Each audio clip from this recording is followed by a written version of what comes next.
Morning, ladies. Morning. Just let Laura in. Okay.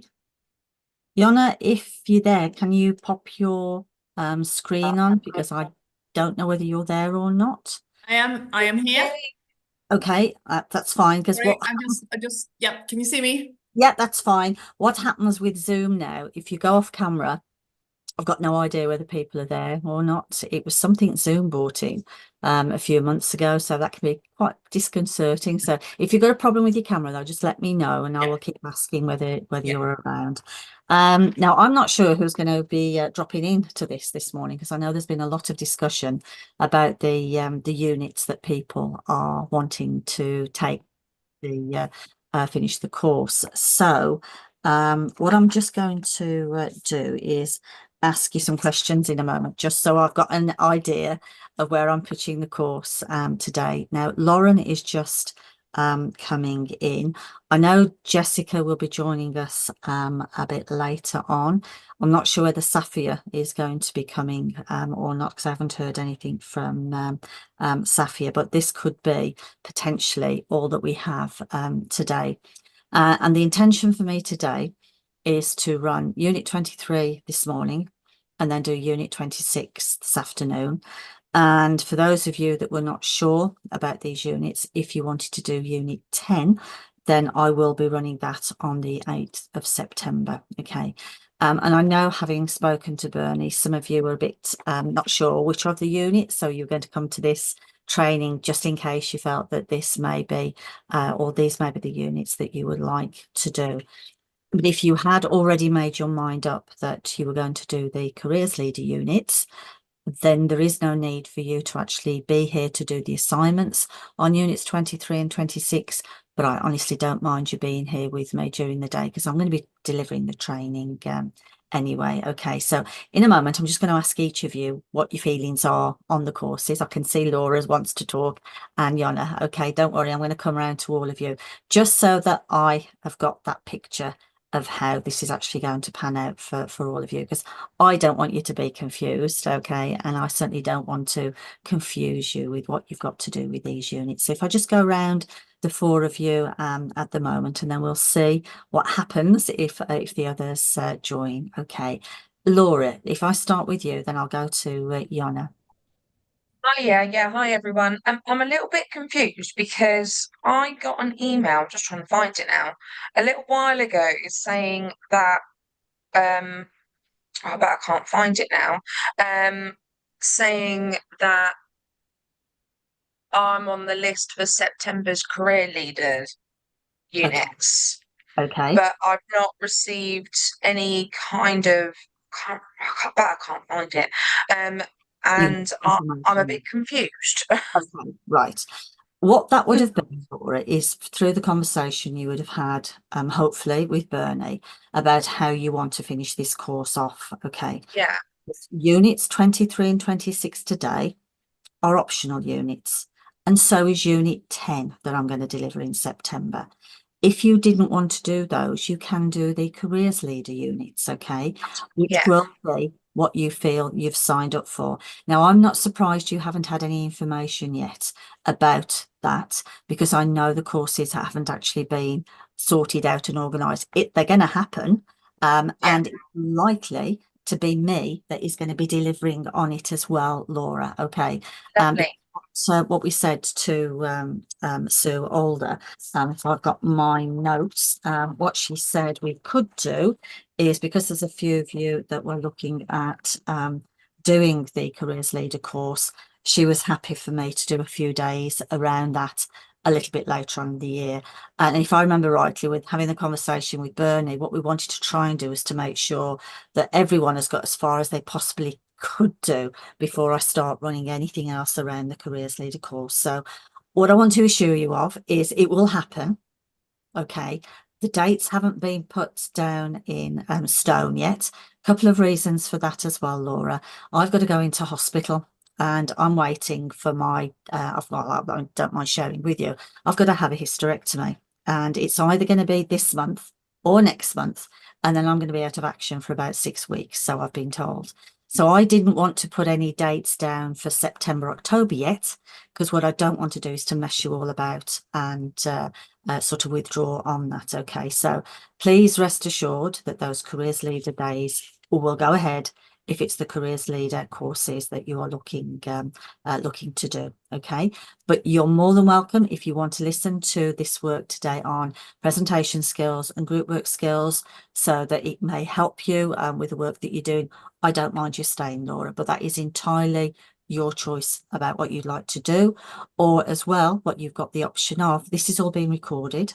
So again, if you didn't want to stay, you can go away from today. I honestly don't mind, and I certainly won't be offended if you decide you Okay. okay. So Well, one, I hope everything goes okay. We thank come, you. you know, Thank you. later on. Yeah, I hope it goes well. And yeah, no, that's fine because I can't find that email. I was looking That's for it okay. the entire time. I can't Yeah. find it now.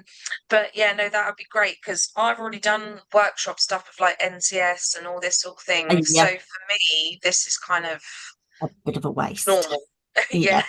Yeah. So It I'm not being rude, and also No. I'm really not feeling very well today. So I will jump off if that's okay. That's absolutely fine, Laura. My intention when I spoke to Bernie about the careers leader courses, we probably will do it before Christmas, so it will be later on. It certainly won't be September at all. I know Right. that because That's of the time I've got to have. October, yeah, November, but I'm feeling more December, so people can get on top of the work. brilliant, But you will hear from us, Laura. Okay, I guarantee. brilliant. That's Right. fantastic. So you jump off the call then, and then I will catch up with you a bit later on in the year then. Great. Okay. Thank you. All right Good then. luck, Bye. Michelle. Thank you. Bye. Thank you. Bye.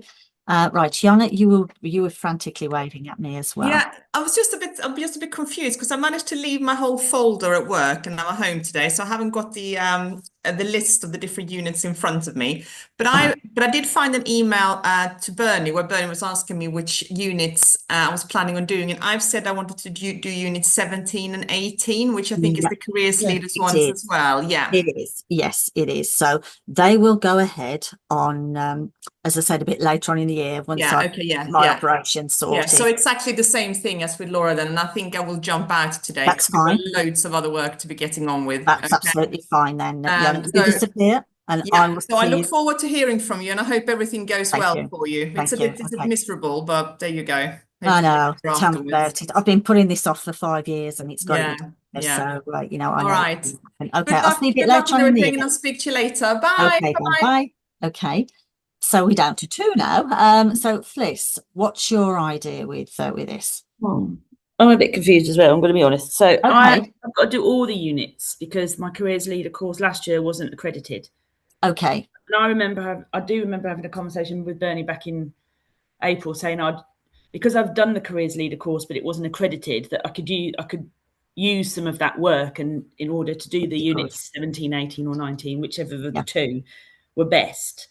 Yeah. And I could reuse some of the stuff that I've already done, I guess, because it will link in with that. Does that make sense? Yeah. Is that right? It does. Yeah, absolutely. So, So I mean, that's- it's going to be the same for you then, Fliss, with this. Oh, so I don't need to do this. You don't need to do this if you're going to do the those units a bit later on in the year, because my suggestion would be is when I organise those that you're with me for it's going to probably be about 2 days. So I'm not going to do it. It won't be a 5-day course. So it'll be a refresher so that then you can get your mind around it for doing the writing then, Fliss.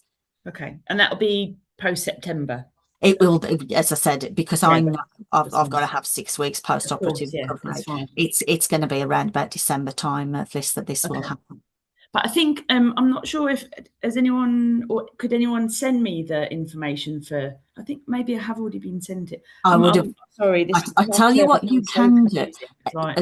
Just hang on a minute, Fliss. Okay, I'm just going to come back to you in a second. All right, we'll just have a quick word with Lauren, because I mean the other thing is here.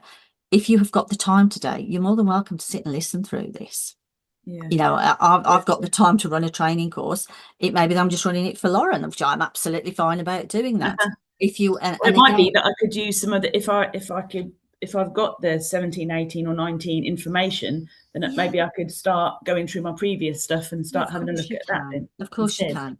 Yeah, And you will only have to do 2 units. You won't have to do the 3 units, Yeah. and that's the important thing.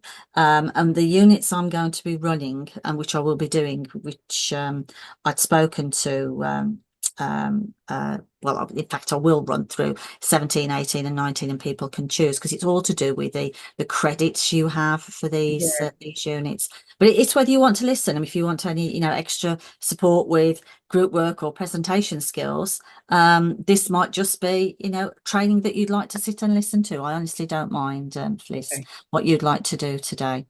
So if you want to have a little think about that, while I just speak to Lauren. So Lauren, I've got you down to do these 2 units today. Okay. Yeah. Okay.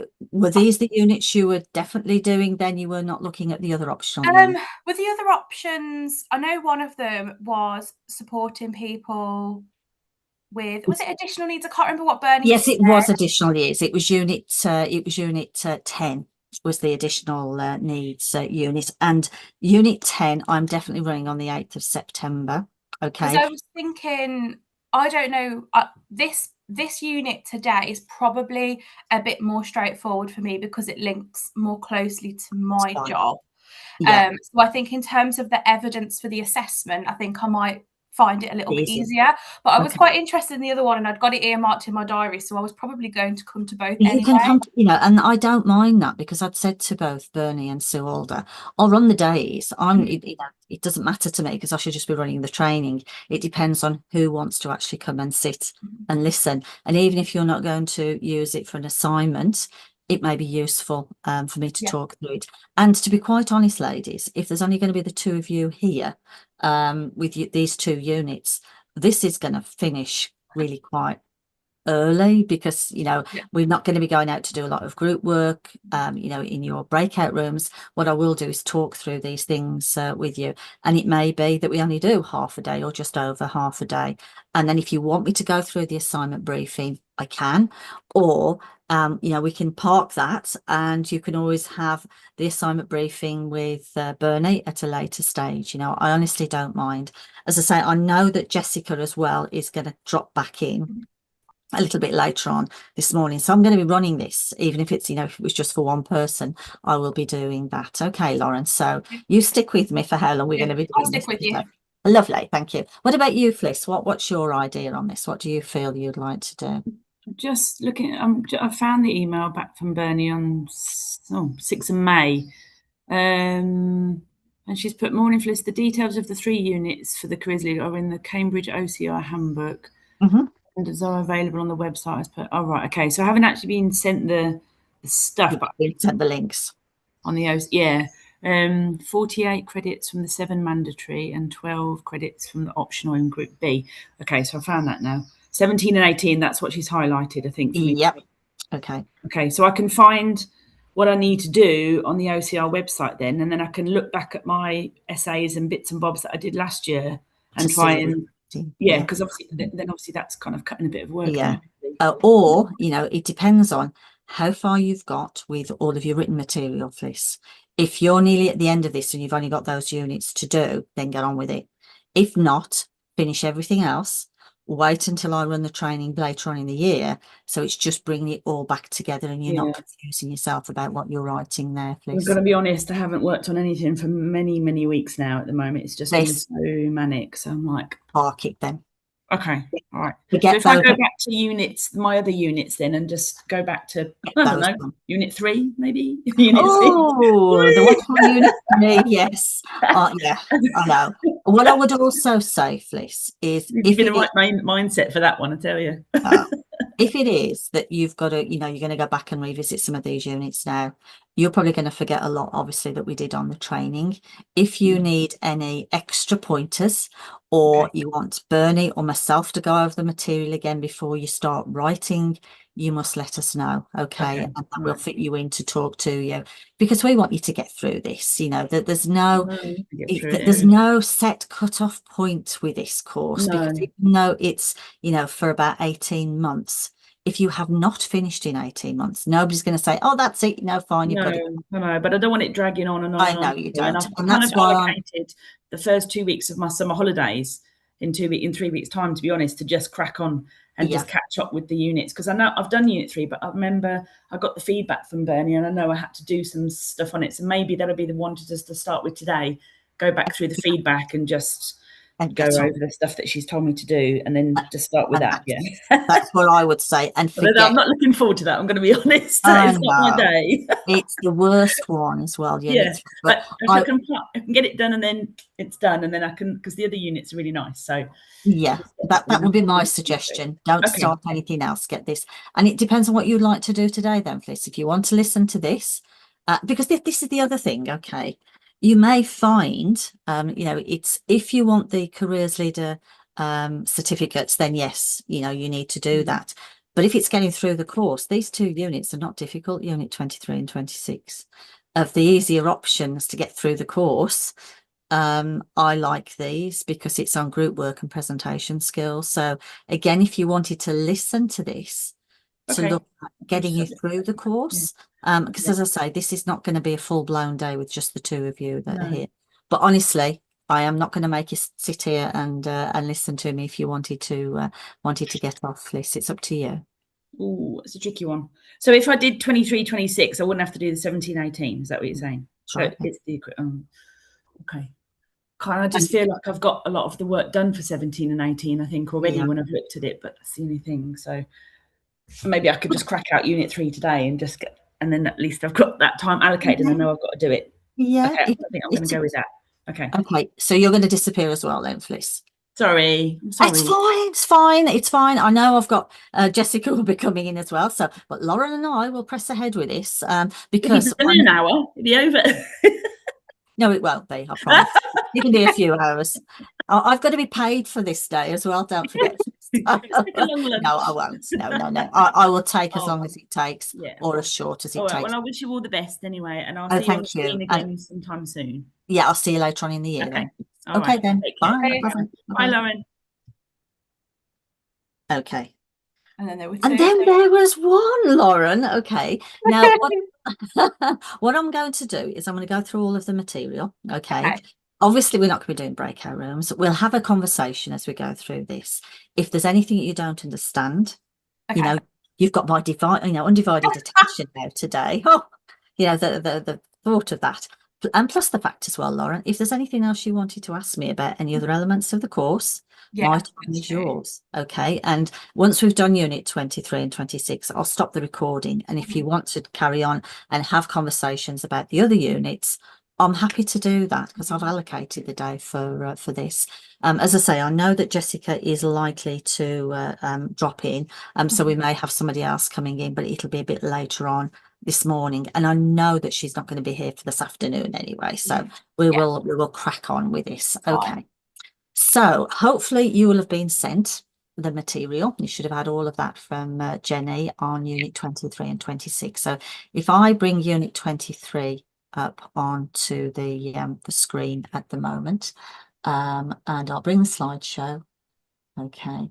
And really what I'm going to do is talk you through it, because I'm not going to put you in a room to talk to yourself. It'd be absolutely ridiculous. But we'll talk through it. Now, these 2 units and why we do them together. One is around planning, delivering and evaluating presentations. So this is your stand up, you doing a presentation to an audience. And Unit 26 is around group work, where you actually get people to do things and give them exercises to do. But the beauty about this is you can, here's Jessica.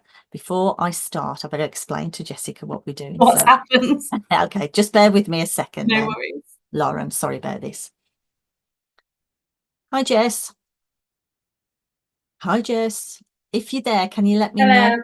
Yeah, You're there, Jess. Okay, right. Okay, I better explain what's been going on here this morning.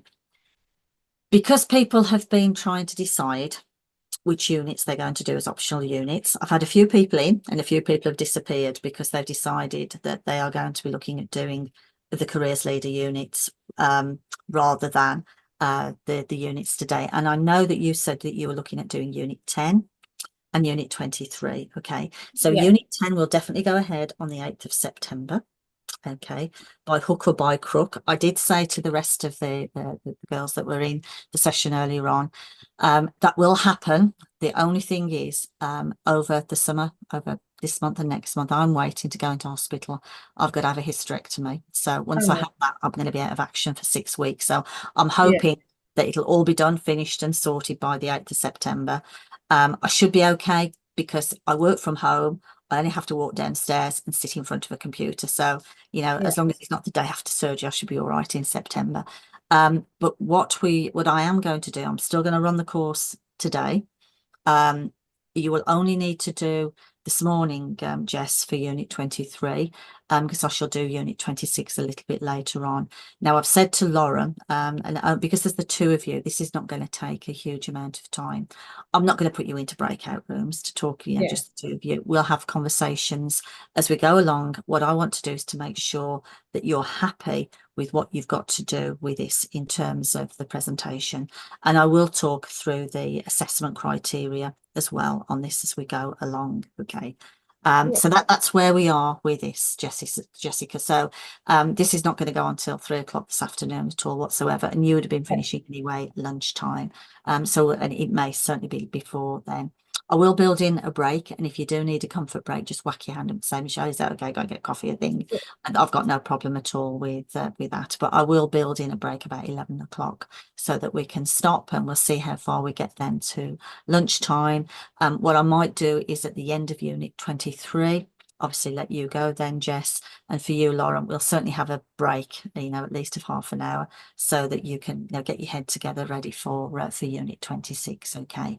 All of this is being recorded as well, so if anybody does change their mind, and I know that Marissa couldn't attend today. I haven't heard anything from Safia, so all of this will be recorded, so if they decide they're going to do the units, it's all here anyway. Okay, so interesting day for me to be able to do this. Okay, so we will make a start then on Unit 23. So Unit 23, then I was just starting to talk to Lauren about this, Jess. This is all around planning, delivering and evaluating presentations. So this is where you'll actually get up and talk to an audience. Okay. Unit 26 is around giving your audience activities to do. Okay. But what you can do, and this is something you can do, Lauren, is you can combine Unit 23 and 26 together if you're clever. Because you have to have the presentation assessed, and presentation and group work assessed. What you can do is by combining the two, you can do a presentation and then set activities as well for the group. So it means you're not assessed twice, if you understand what I mean there, which can make life a lot easier if you are doing the 2 units. But I'm going to concentrate on Unit 23 at the moment, and I will talk a little bit more in detail a bit later on about how you can combine the two together. Okay, so looking at what we're doing then today. Okay, it's not going to be death by PowerPoint because I may not use all of the PowerPoint slides that are here, but we are looking at your understanding of the skills that you need to do the presentations and how learners learn, if you see what I mean, because there'll be a little bit of theory around this, but also how you evaluate your presentation. So it's not just a case of doing the presentation and that's it.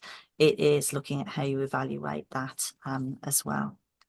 Now, in terms of the units themselves, and in terms of Unit 23, there are 5 learning outcomes. What you've got with learning outcome 1 and learning outcome 2 is the theory behind it. 3, 4 and 5 is really more around the delivery of the presentation. Okay, and again, I will be going into a lot more detail about the assignment briefing shortly, okay, which is what I've just said on here. All of the learning outcomes around this are in the back of the workbook, and I will go through those once I've gone through the training. So there will be written work as well as the presentation. And it's what we're trying to do with this is getting you to understand the different purposes of presentations and why we do them, and also how you're meeting your audience needs So, you know, what do you know about your audience before you're actually delivering a presentation? What is it you found out about them? How are you going to pitch the presentation? So it's not just being done as a blind presentation. And then it's looking at how you plan this presentation, how you deliver it, you know, how you put yourself over when it comes to do the presentations, and what sort of topics. What you've got to do for this unit, though, it's all got to be around, or delivery on something around something that's related to careers. Okay, so it's not something you can go and talk about, you know, the local netball team or football club or what have you. It all has to be around careers. Okay. And what we're looking at, and also what the your assessor will be looking at, Bernie will be looking at when you do these presentations, because the presentations have to be recorded. Now, what you can do with the presentations is either have Bernie sitting on a laptop that's closed off in a room so she can see you and he's watching you so she can observe you that way, or you can record the presentation that is then sent off to Bernie for her to look at, okay, and to check over. Michelle, Mhm. sorry. Yeah. Bernie suggested I do this unit because I'd done a presentation to the SLT team a couple of weeks ago, and she said all I'd have to do is send her the slides and a witness statement from someone. Right, that's fine. That's fine. Okay, then. yeah, just double That's checking. fine. What we'll do then, we will make sure if Bernie said that, okay, Yeah, we had a that's, meeting. that's fine by me. What we will do though is make sure that you've got all of the things that you need to, you can tick off and think, did I do this? Did I do that? Am I meeting the criteria that Bernie was looking for? Okay. And that, because one of the things you will have to do, and you may have to go back to that presentation if you've not already, is do some evaluation around that, what people thought of the presentation. So you might have to do a little bit of something in hindsight as a follow-up, maybe an email evaluation, okay, finding out what people said about that, okay, but I will talk about that as we go on, okay. So in terms of your confidence levels, I mean, again, I'm interested to know, you know, how confident you feel about presentations. So again, it'll help me pitch what we've got to do when I come to talk about this more in detail. So, you know, Jess, how do you feel about presentations? Are you feeling okay about them? Do you get worked up about them? What's your... If I have time to plan them, I'm absolutely fine. I have no issue with them. You know, I do presentation. Well, I teach classes, and then I deliver training, and yeah, and like I said, I recently had to do a presentation to the whole SLT team about how the year's gone and stuff like that. Yeah. So I'm quite used to them. If they just sprung on me last minute, I can be a bit unnerving, but yeah, I'm not too bad. Yeah, that's fine then. That's fine. What about you, Lauren? How do you feel about presentations? Well, I deliver presentations day in, day out for my job.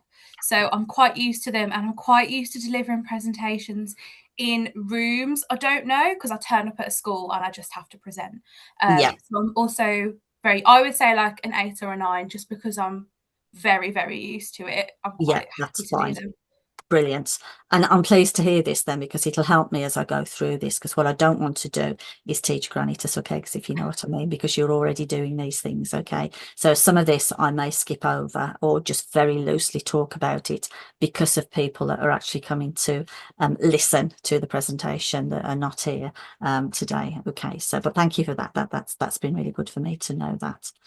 Okay then. Now, presentations then around careers guidance settings, okay, and what the sort of things you can do. And the reason why I'm going through this is because of some of the written work that you will have to do. You know that this has got to be done around a careers agenda, but some people who have never done this before are really a bit unsure about what they should be doing. So this is just to give them an insight on what you have to do.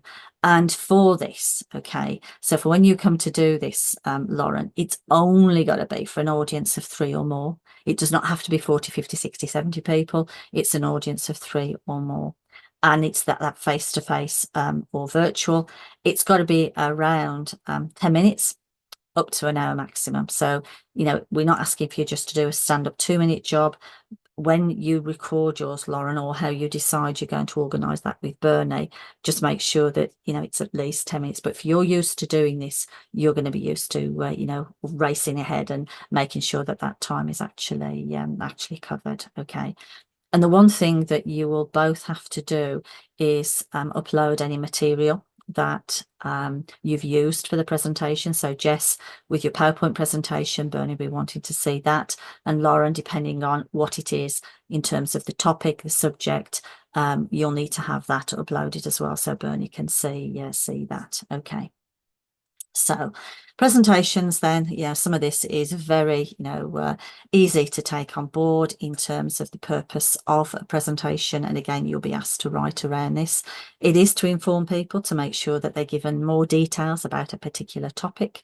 So for example, it may be, if Lauren, if you were doing a presentation on apprenticeships, it's with year 10, it's informing year 10 about apprenticeships, so they've got an idea of what they are, and in some ways it's giving them that persuasive element as well, getting them to think about whether that is an option for them rather than going on for further education or sixth form. So it can be that persuasive option, but it also can be to inspire and motivate people as well that may not have thought about these things before.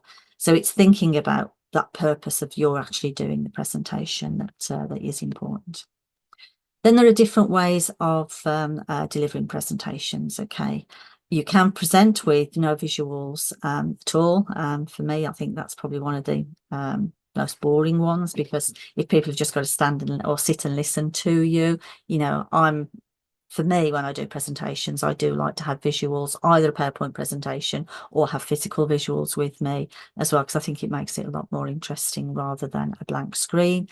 But then again, depending on where you are and the different surroundings you may be working in. So Lauren, you know, if you're going in to deliver a presentation, you don't know where you're going into, it may be much easier just to have something up your sleeve in case IT doesn't work and you can just deliver it. Okay, so you'll need to think about the pros and cons of some of these elements, and I think that's certainly, you know, a good the pros, it's going to be easy to deliver. The cons, you know, are people going to be engaged? Are they going to be interested in this? You can present with paper-based visuals, and I'd say probably not so much paper-based visuals these days, but more on a whiteboard.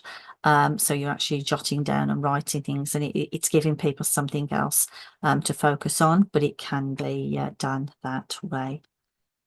You can present with simple PowerPoint slides with no pictures, no videos, no animations. Again, just be careful with those.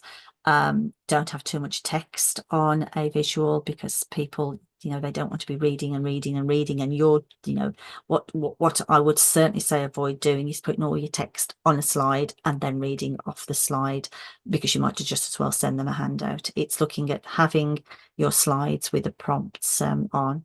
But that's an example, you know, obviously of a simple PowerPoint slide. And then you can have slides that have got visuals on. So for example, with this, you've got moving animation. Again, you have to be careful with these, because wherever you're delivering your IT, your presentation, you've got to make sure that the IT is going to work. And, you know, particularly if you're going to another building or another institution, is this going to work when you go there? I've delivered, I don't know how many presentations over a lifetime, and I've always, and still do when I go anywhere, I always take my own MacBook, and I also take my own PowerPoint camera, just in case it doesn't work, because I've been caught out a few times with that, certainly in the first few years of being a careers advisor. So I've always got my backup with me in case I need it. Okay. There are virtual presentations like this that I'm doing at this moment in time. So, you know, these can be done online through Zoom, through Teams. Again, pros and cons with this. At the moment, a big con for me with this in presentations, as I was saying to you earlier, Laura, I'm not sure whether I think I've mentioned to you as well, Jess. Now with Zoom, if you have your camera off and you mute, the presenter has got no idea whether you're actually in the room or not. which can be a bit, disconcerting. But if it's a presentation, not so much a problem. But if it's going to be two-way interaction in terms of group work, then it can be. Some presenters will run on virtual presentations, and they will actually block all of the people from having their cameras on. And again, I've worked in that sort of scenario, whether I've had 200 people come to listen to me to talk online, because what I don't want is 200 little pictures of faces all over the screen. So, that can happen.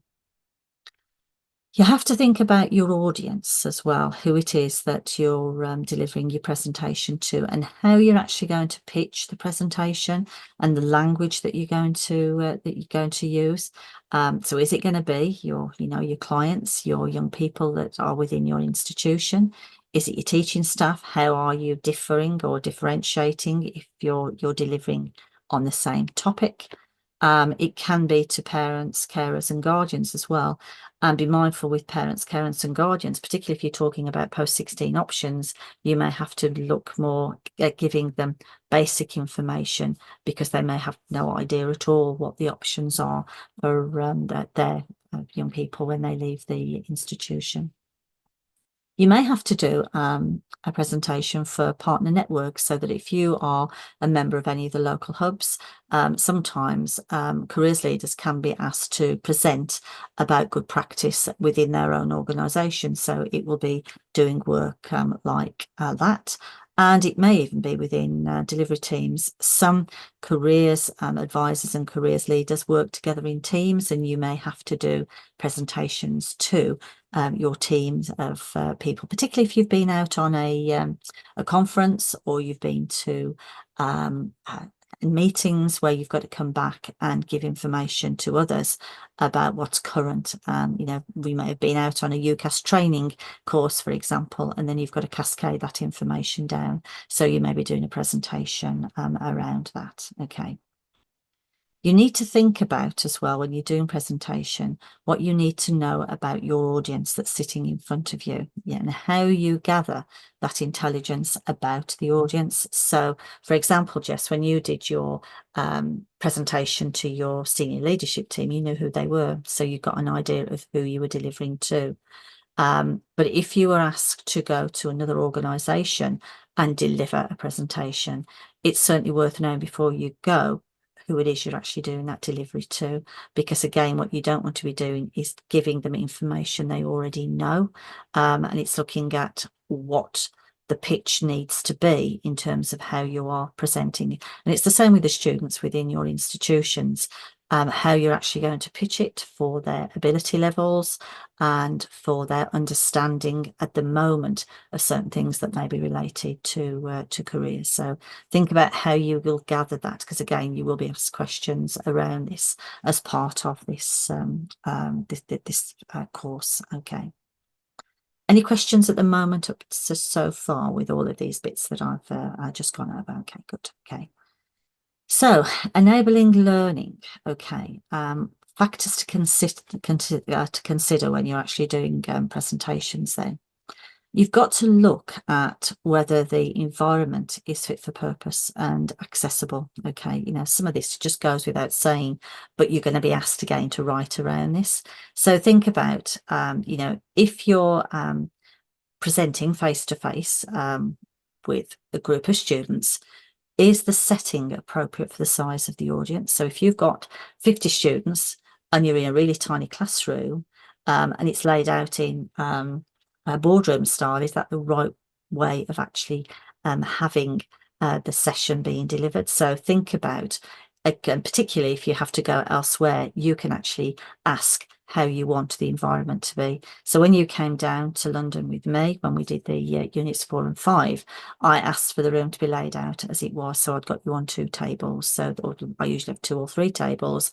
I don't have you in people sitting in rows, because I feel that's better and more conducive to the learning. So it's thinking about how you want to have that. Okay. You've got to think about their needs as well. And it may be, if you work in a mixed ability institution, how you're actually going to deal with the presentation. If you've got lower level ability up to high level ability, are you going to pitch it so each of those students will take something away from this? Or are you going to organise the presentation so you may do more than one? So you may do one for higher level ability and another one for lower level ability. Okay, so think about how you will you'll do that. The presentation method as well, on how you're actually going to deliver. So thinking about what I was saying earlier on, is it going to be, you're going to use a PowerPoint? Is it not? Are you just going to be standing there? Are you going to use other material? What resources are you going to have to use with those, with the students? You need to think about creating a nice atmosphere as well when you start the presentation. And, you know, do smiling, you know, I think sometimes if you're feeling really nervous, you forget to smile, but smiling to an audience is more welcoming, you know, before you're about to start the presentation. The content has to be inclusive, relevant and reliable, again, to ensure that whoever is coming to the presentation is going to get something out of this. And also you need to think about your communication and other skills that you can use to ensure that people are going to listen to you, particularly if you've got an hour, how you're going to engage them for that time, so people don't switch off, you know. And people do switch off. I've had people switch off when I've done things, and don't be afraid and frightened if that actually happens, because it will happen if, you know, more of these presentations that you do. Okay, so got to think about them, and certainly for you, Lauren, this is something you need to think about with the presentation that you're about to deliver. It's thinking about what you feel you might do to actually get through this assessment process. Make sure that there are learning objectives. And again, just what you may have to do is backtrack a little bit, because you've already delivered it. You may have to do a plan where it's got what you're trying to do and achieve by the presentation. Okay, so there's a learning outcome for this, because again, this is what will be required by OCR. Okay. There's some questions for you to think about, and again, just with you, maybe a little bit in retrospect, just to make sure that you've picked these up with that presentation that you'd already completed. But you need to be thinking about the aim of your presentation. So in your presentation that you did, Jess, was there a main aim about what you were trying to achieve? And is that what you said right at the beginning? You know, I'm here today to talk about how things have gone over the last year in careers. If it is, that's, you know, that's going to be an aim, because you're saying what it is that you're doing. It may be, if you're delivering a session on options post 16 that you're here today, and the aim for me is for us to make sure that you know about apprenticeships, FE, and sixth form, and all of the choices that there. Make it quite clear about what the main aim of it is. You also have got to think about what you expect from your audience during the presentation. Are you expecting your audience to ask questions? And it may be right at the start that you can say, I'm going to deliver the presentation now. If you'd like to ask questions, could you keep them till the end? I've left some time at the end of the session for you to you know, ask anything you would like. Or would you like people to ask questions as you go along? And if so, you know, how are you going to do that? Are you going to ask them to raise their hands and you'll stop the presentation? So think about that depending on the audience that you're delivering to. And think about what you want the audience to learn or remember from your presentation. What is it that you want them to take away? What is the takeaway? People are not going to remember everything that you say, but are there key points that you would like them to go away with? And I always think of this as the ITV News, you know, the news at 10, Bong from Big Ben. They do that 3 times, and it's called the sort of news at 10 syndrome, where you tell the audience once, you tell it again, and then you repeat it a 3rd time. So over the life of the presentation, it's making sure that those things are then going to stick into people's minds. Just an interesting thing that I've used as I've done presentations to make sure that things will actually stick. So, and again, that can be done because you're doing an introduction, you're doing the main part of the presentation, and then you're also doing a summary. So you've got those 3 elements that you're using.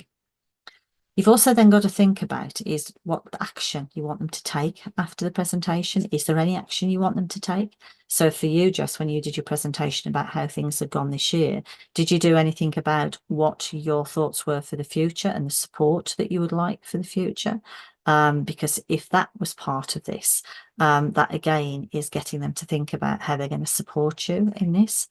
If you're going to do things around option choices, it's making sure that you're, advising the audience about when they need to start applying an action that they need to take, for example. And then what do you hope the audience will do after the presentation? Is that it? Do you just wanted to give them the information, or are you hoping that they are going to go away and do things following the things that you've actually said? So this is just a little bit of sort of a stimulation for you when you're starting to prepare these things. Okay. Then the presentation objectives. Again, when you are producing a presentation, you've got to think about, using this acronym of SMART. If you're going to do objectives, are they specific? What is it that you specifically want to do with the presentation? Can you measure what it is that the learning that the audience will take away? Are you going to be able to do this? Is it going to be achievable in terms of the presentation? Is it realistic? And are you doing a presentation as well that is realistic for your audience and time bound? Is it within this moment in time? Is it something that is going to be useful for them now, or is it something that's going to be useful, particularly for young people in school? If you're talking them to them in year 7, is it going to be a few years hence? So think about how you're going to use, the presentation objectives as to what you would like to do. An example of the objectives. So, this is a useful for you to know about here. What you could do right at the beginning when you're starting the presentation is say, welcome to everybody. And today, what I would like to make sure of is at the end of the session, you'll be able to understand more about post-16 options, what's available locally, and any support that I can give you or any other career service support. So very quick bullet points rather than we're going to talk about post-16 options and we're going to look at blah, blah, blah, blah, blah, blah, just setting the scene with the first objective so that you're actually looking at keeping it a little bit punchy and smart there. Okay. Any questions up to yet, ladies? Anything anybody wants to ask at all? Okay. Nope. Good. Right. Okay. So personal presentation, this is an interesting one as well on how you present yourself when it comes to doing these presentations. We're going to look at verbal and non-verbal. If I put the verbal ones up, this is how you use these elements, your voice. How do you use your voice when you're doing a presentation? What's the tone like? Is it quite monotonous? Do you just talk in one level and it doesn't go up or down in terms of the pitch, or do you raise your voice up and down and you talk like this and you make it so people are sort of maybe more interested in what you're actually saying? The one thing I've always had to be really careful of when I've done presentations is speed, because I'm from the West Midlands and Black Country in particular, and we do talk really quickly. And so when I do presentations, I really have to start thinking about how I'm saying things and how I am pronouncing things. And I also have to raise my voice as well, because I've got quite a quiet voice. So for doing presentations, I hate being hooked up to microphones, but I've had to use microphones in the past. But it's learning how you can use your diaphragm and pitch out for when you're actually doing presentations, and keeping the voice varied. So if you just speak along one monotone level, people will drop off to sleep. You need to try and keep your voice up and down, doing different things and looking at how you're actually using that. Interesting one with the pitch and the sound. It's a case of practicing with that. And I tended to do that either in the house, in the garden, or whether I was, working in different buildings to be able to lift the voice. And funnily enough, I had a careers advisor that trained with me a few years ago, and he'd actually been in the acting profession. And he said this is exactly what they do in the acting profession, because you have to learn how to use your voice as an actor. And really, that's what you're doing when you're doing presentations. You can be seen as, if you get concerned about doing presentations, which the two of you have said that you're okay with. I do have a lot of people that get really worried about them. Step out of your own body and you act it. So it's putting the onus onto another persona, and that's really been a good way that people have actually looked at doing that, because it's learning how to do that. But no, not screaming and shouting, but learning how to use, as I say, that diaphragm to get the voice louder. Then the non-verbal. Okay. The importance of first impressions, what you actually look like. You may not be too concerned about that, but again, depending on where you're actually doing the presentation, what sort of impression do you want to make with the audience you've actually got in front of you? And a lot of this goes without saying, in terms of how you look, your clothes, your facial expression, eye contact, gestures, posture, and orientation. A lot of people feel uncomfortable with eye contact. And again, the suggestion for me has always been, with people that are worried about that, is to scan the room. Don't necessarily look at one person, but look at the back of the room and scan the room, rather than homing on individuals. But think about how you use these, because these sort of things that I've just been talking about, the presentation, the verbal and the non-verbal, these are things that Bernie will be looking for in terms of that recording, and particularly for you, Lauren, with this being done. Okay. 5 P's of voice control, then pitch, how you're pitching yourself, that projection of the voice, how you pronounce the words. Don't use words if you're going to find it difficult in pronouncing them. Sometimes even I have to think. Reciprocity is one of mine that I really find difficult to say. Think about how you're actually saying some of the words, and the pace. Be careful with the pace. It's good to have pauses as well. Don't be frightened of pausing, bit of quietness, and then moving on as well. Okay. Any questions about all of that? Not on voice and verbal and all that sort of thing? No? Okay. Right. Okay. Do then, with your presentation skills, concentrate on key points. There are certain things that you want to make sure that your audience knows. It could be useful to use examples. So rather than say, we're going to talk about the options, and we're going to talk about apprenticeships, what it could be worth looking at is, if you're going to talk about apprenticeships, you could talk about past students that have actually gone on to apprenticeships that are local to you. Got a big building company that have taken people on, blah, blah, blah, blah. You're using examples to demonstrate, rather than just talking about a few things that that you've picked up, that you've read about, or that you've pulled off from, say, the National Career Service website. So if you can use examples, I use examples all the time. I think that's really quite useful to be able to put in their presentations. Use visual linking as well, so that if you may have a picture up on your presentation, and you may want to link it into giving more information through a website. You maybe want to play something that is on the presentation, but again, just remember to make sure that that IT actually works. Because the one thing that I have, and it happens with me at the NCVO Centre actually in London, the one thing I struggle with my MacBook is actually playing information that may be recorded on YouTube. For some reason, it's blocked on my MacBook and through the NCVO Centre. So if you are delivering something outside, just be wary that there may be blocking of you actually using things. So don't always rely on that. Check it out if you can. If you can maintain a conversational style as well, rather than too rigid and too authoritative, I would say. Conversational style's good with a presentation. Use rhetorical questions that can help you when you're putting your messages over. And the big thing, I don't need to tell you, pair with this, rehearsal as well is good. If you've rehearsed it, key to confidence. And the thing to remember, and I say this to a lot of people who do get really concerned about presentations, you've done the presentation. If you forget to say something, there's only you that's going to know that. Nobody else is.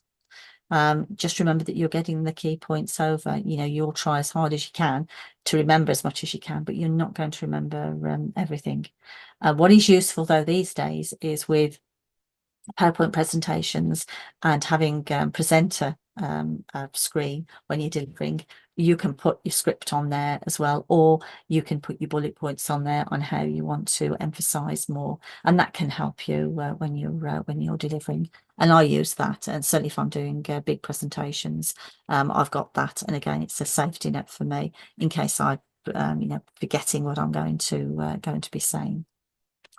As I said before, if you can, avoid reading slides, you know, all of the slides, because people don't want to necessarily read all of that, because as I said, you could send them a leaflet.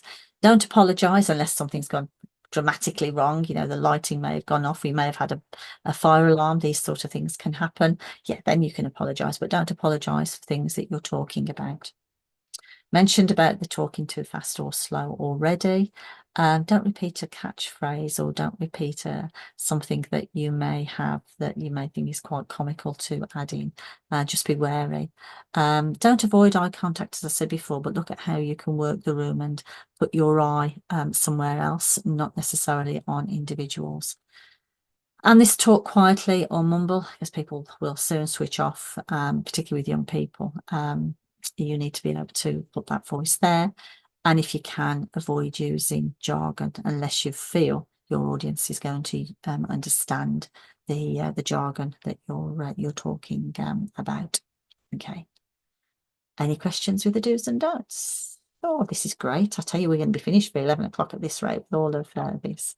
Okay, so dealing with questions. It could be seen as a presenter's nightmare for dealing with questions, but I don't see it like that, to be quite honest, because if you've prepared for the presentation, you're going to know your material, okay? And, you know, different scenarios that have happened with me, I will have somebody that will stand up, ask a question that is nothing to do with the presentation, because they want to ask that question, because that for them is they've got the careers advisor there and they want the answer, even though it's nothing to do with the presentation. How to deal with something like that is to thank them for the question. So, you know, it's really good that you've come up with a question. You can rephrase it and say, is this what it is that you're wanting? And if they say yes, what you can say is, well, at the moment, this is something we're not covering during the presentation, but I'd be more than happy to have a one-to-one with you at the end of the session. Come over and see me and I'll answer the question for you then, because it's not necessarily appropriate for the presentation that we're doing. So it's how you actually deal with that. You may have a question that is asked of you around the topic that you're delivering, and you stand there and think, I don't know the answer to that question. How am I going to deal with this? And again, I would use this sort of, again, thank them for the question, rephrase it and say, okay, what I'd like to do is have a chat with you at the end of the session, because I think this is going to take quite an explanation. So you're not saying you don't know the answer to the question. It's going to take quite an explanation, and it would be better, you feel, if they could come back and have a chat with you. And then when you see them at the end, you can just make sure that it's what it is that they were actually looking for. And if you don't know the answer to the question, is to be upfront with them and say, I don't know the answer, but I can find that out. You can do that as part of the presentation as well, depending on how you feel the audience will react to that. So if somebody asks something and you don't know, you can say, hands up, I'm not sure.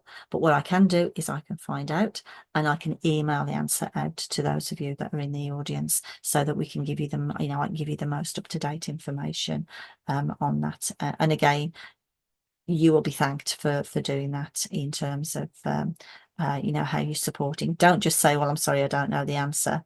It's how you then will look at taking that further. Sometimes you can have the questioner become the speaker, and it's how you actually deal with that if they keep asking lots of questions. And again, you could quite politely say, well, thank you for your questions, they've been great, but we've got a few more people have got their hands up and I've only got 10 minutes. If I could ask the others questions first and then come and see me at the end. Okay, so it's looking at how you can actually deal with that. Okay, Have you, either of you, sort of experienced anything like that at all when you've done presentations of people not being, not asked proper questions, or you've not been sure about how to answer them? Has that happened at all? No, I've not experienced where I've not been able to answer a question. It's more encouraging the students that I do presentations with to ask questions. Yes, yeah. And to consider it. And I might just say, if you do think later on about a question, you can send it to me on Teams, or just giving them other options. Yeah, and that's fine. And that really is, if you're doing presentations with young people, they are very unlikely to ask questions unless they've been prepared for the presentation, so that they know the presentation's coming, and they may have had some work done with a tutor or in careers or whatever it may be, and they may have a list of things to make sure that that you're going to cover, or they may want to ask the questions around at the end. But I know with young people it does tend to be they don't tend to ask. What about you, Lauren? Have you had any problems? A little bit, like Jess said, normally young people are more quiet. I've had it more when I've given presentations to parents, say at like a parents' evening or something. Normally with young people, if I want them to engage, I'll do an activity where they might submit a question on their phone or post-it notes, and then sometimes you might get like inappropriate questions, and I'd just say, oh, I don't think this is really, but young people probably wouldn't do that. They just kind of want a bit of a raise, but for the most part, they're quite quiet. Yeah, parents can get a bit of a bee in the bonnet as well if they've had a bad experience and they don't want their child to do this, that, or the other. You can come across that sort of thing as well. But I think it's just how you diffuse that situation, and the diffusion for me is just getting them to come and talk to you at the end of the session as well, if you can. Okay, the presentation plan and tailor then. Okay, so thinking about how you actually do this, because again, this is the structure that will be looked for through OCR. It is thinking about that purpose then, had you an idea, Lauren, of what you may do in terms of your presentation for this? At the moment, I think because of ease, it might be that I deliver something to like my team. So like my team at work. I've got a couple of ideas. It might be that I explain something to them and do it like that, rather than, because I go into lots of different schools, it's just going to be more straightforward to do with people that I know rather than a random group of school students. Okay. And the team that you work with, Lauren, are they all careers related based, or who's it? No, so some of them are based in England, some of them are based in Wales. We're all sort of have a little bit of a background, but not a massive background. So the one thing I was thinking of is that the student finance system has changed a little bit with the LLE, and it's not a Wales thing at all. Like that's not a thing in Wales. So it might be that I volunteer to present that to my team and explain it to them. That would be good. Or even something on labour market information, because we don't do that, but teaching my team how to find labour market information and how to use it might be quite useful for our jobs, but we don't do that day to day.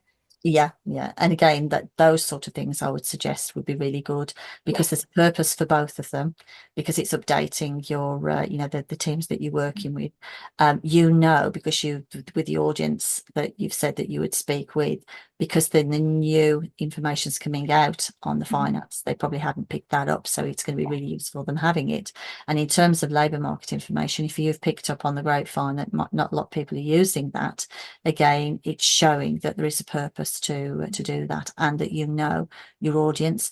I would imagine, Lauren, will yours be done online then rather than face to face? I would assume, well, it depends, because I could do it either in like a team meeting that we have, or I could do it because we have like team away days or team days where, so it depends on what would fit in best, and I'll try and work with kind of like my managers and see if I say that I'm looking to do something for my qualification like this, I'm sure they'll be able to slot me in for something like that and it'll work, but I'll just like tell them and that's good. And again, if you remember what I said earlier on, you've only got to do this for 10 minutes, so it's not not as if it's going to be a whole day or things like that in terms of the presentation. And then it's just thinking of, you know, the best delivery method for both of those. And for me, I would suggest certainly PowerPoint presentations are going to be the best for those activities.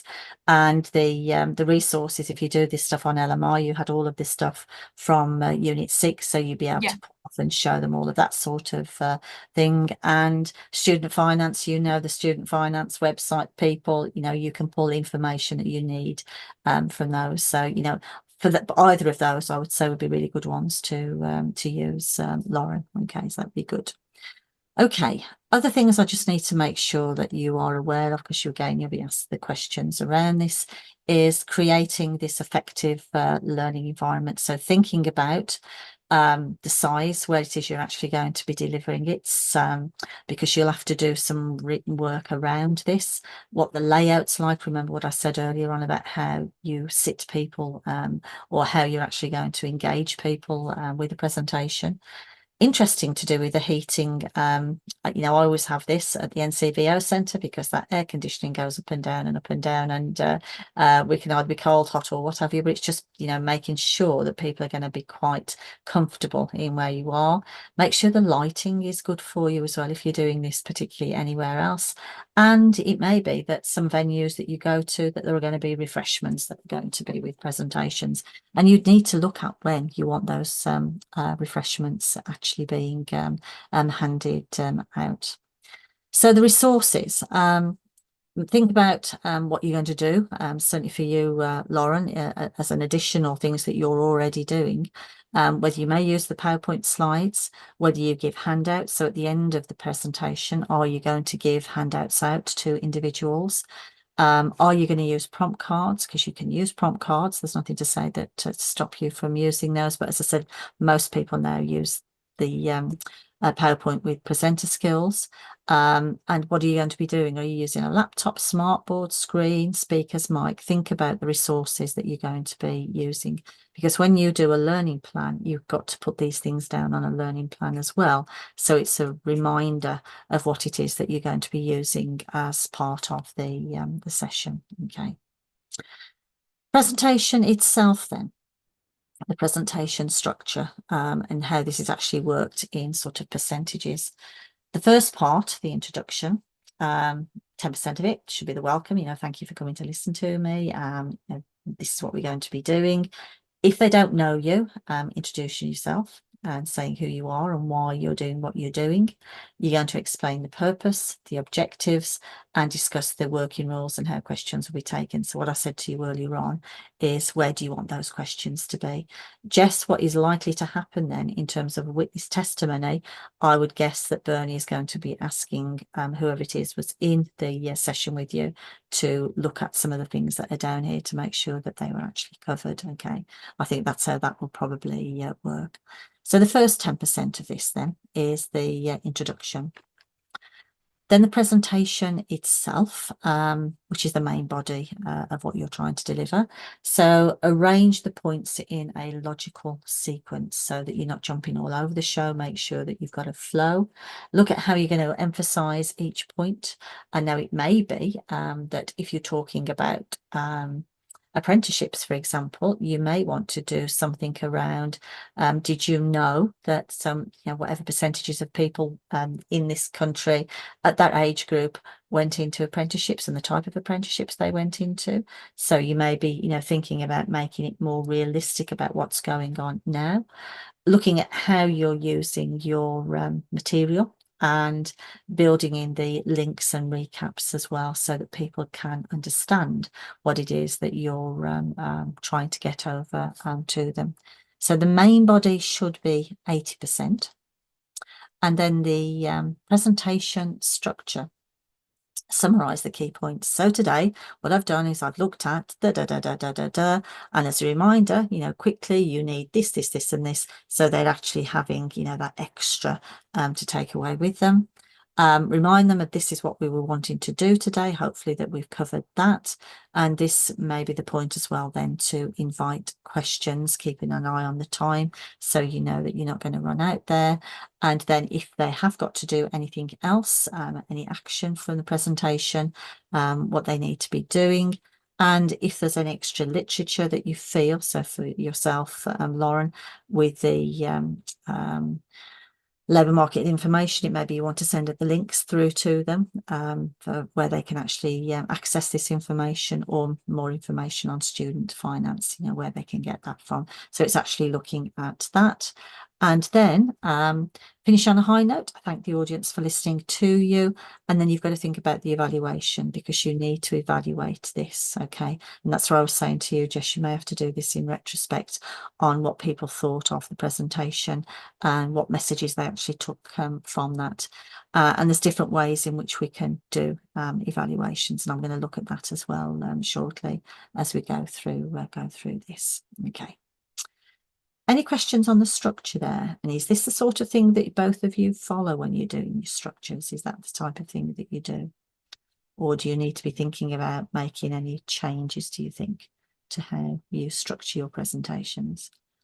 No, yeah, seems similar. I definitely do like the objectives when I'm doing presentation to learners. Yeah. Not sure if I do that when it's with adults, but I can look back and I Yeah. can start doing that. Yeah, okay. And Lauren, has that been useful for you to look at how that's divided up, or do you you tend to follow that flow?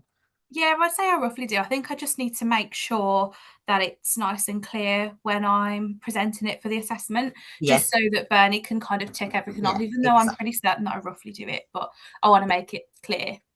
Yeah, so that great. it's good for assignment, really. It is, yeah, brilliant. Okay then. Okay, so barriers and risks. Okay, you can encounter different types of things that could go wrong, and it's looking at how you can overcome these things and the strategies that you can actually use, and it's thinking about how you can address these beforehand, really. Okay, chat. Oh, okay. Lauren's doorbell's going, so I just wait for her to come back in, and I will talk about, when she's come back, the managing barriers slide. How long was your talk for, Jess, when you did your presentation to your? Yeah, it was quite a while. It was close to an hour. Yeah, that's fine. Yeah, Yeah, but I that's might fine. just, because there was like a careers section and then other careers, I might just send over the careers, the relevant bit, rather than, I don't know, I might speak to Bernie again. Yeah, I would speak to her about it, Yeah. just to make sure that you've got everything that you need to get Yeah. this through this. Yeah. And if you felt that it wasn't, remember, this has not got to be done before the end of July. You know, that this Yeah. is something that you could do into I would into be happy to assessment. redo one if she wants me to. Like I do them all the time, and Yeah, like I'm thinking like September when the learners come back, I'm probably going to present to each department anyway, just to say who I am and exactly. who you're offering. So I might just, Yeah, if I that would need to be redo it, I easy. might just do that. And then just think about the things that I've said about, you know, how you then evaluate Yeah. it, that, because it might make it easier rather than go back into it in retrospect. But have a word. Yeah. I'm sure Bernie won't mind anyway, which way. It's what's best for you, Jess, when it comes to doing this. Okay. So the managing barriers and risks then. Okay. What I would have done is to put you out into breakout rooms to talk about this, but we'll have a chat about these. So if you encounter technical difficulties and the embedded video was not working, one, I would ask if that's ever happened to you, but what do you think you would do if you were in the middle of doing something and you had an issue like that? How do you think you would deal with that as a scenario? I think I'm trying to think back. I think I have had experience where the internet like drops out and it's a bit glitchy and stuff like that, or videos don't play in the presentation. So just, if it was a video, I've had to skip over it in the past and maybe just explain what the video was, or resend the video out after the fact. Exactly. Or maybe just go straight to activities while I try and get the internet back up and running. And just rejig the order of the presentation. Yeah. And remember, you've got to think about this for this particular unit, this is a presentation. It's not the activities with it. Okay. So when you're writing, this is around the presentation. Now, again, you're writing what you said. This is one of the occasions you can apologise and say, I'm really sorry about this, beyond my control. What I'm going to do is move the presentation on. What I can do is I can get this link sent out to you at a later stage, rather than stop it and say, oh, I need to get the IT technician in, and it could take half an hour to get somebody in, and by the time the session is actually finished. So, but it depends on where you're actually running these as to how that can play out. Presenting to an audience using slang, acronyms and idioms, that's going to be a difficult one if you've got students or people that don't understand. I'd just say be really wary of that sort of thing, and don't, unless you feel comfortable that your audience is actually going to understand on that. I've had this happen to me on example 3. The presentation time has suddenly been cut from 20 minutes to 10 minutes. How do you think you would deal with that if you all of a sudden the fire alarm went off and you just started the presentation, and you got 20 minutes and then 10 minutes later you came back? What do you think you would do with that? Mine's a bit challenging because, as you know, I work with SEND learners. I know. So something like that could completely throw them off, to be honest, and it might just have to be something we abandon and revisit once everyone's settled. Yeah.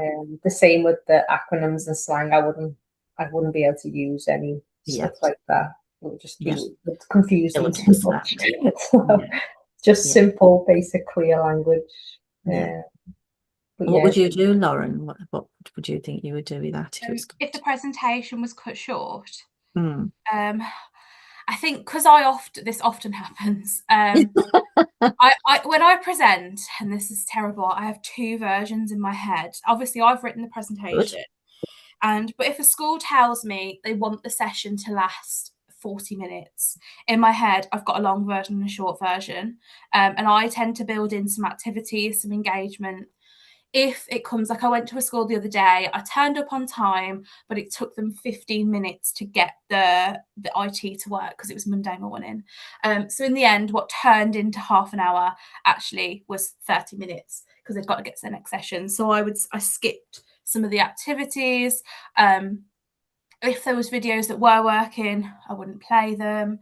But I always try and make sure that the teachers have a copy of the PowerPoint and I hand them out for questions. But I tend to have a few versions, and I always have like a process of elimination. If worst comes to worst. Or if I turn up and there's loads more time than you would think, because that happens too.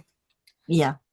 You're obviously well versed in doing this then, Lauren, because you're prepared for each scenario. And I think that's it at the end of the day, and if I've had this happen to me with fire alarms gone off, I've gone back in, and what I've done really is just done the salient points without doing the summarization at the end, just picking up what I thought was the best things that we could actually share with the audience. And it's thinking on your feet really, as to how you can actually deal with that when you're that sort of comes out in front of you.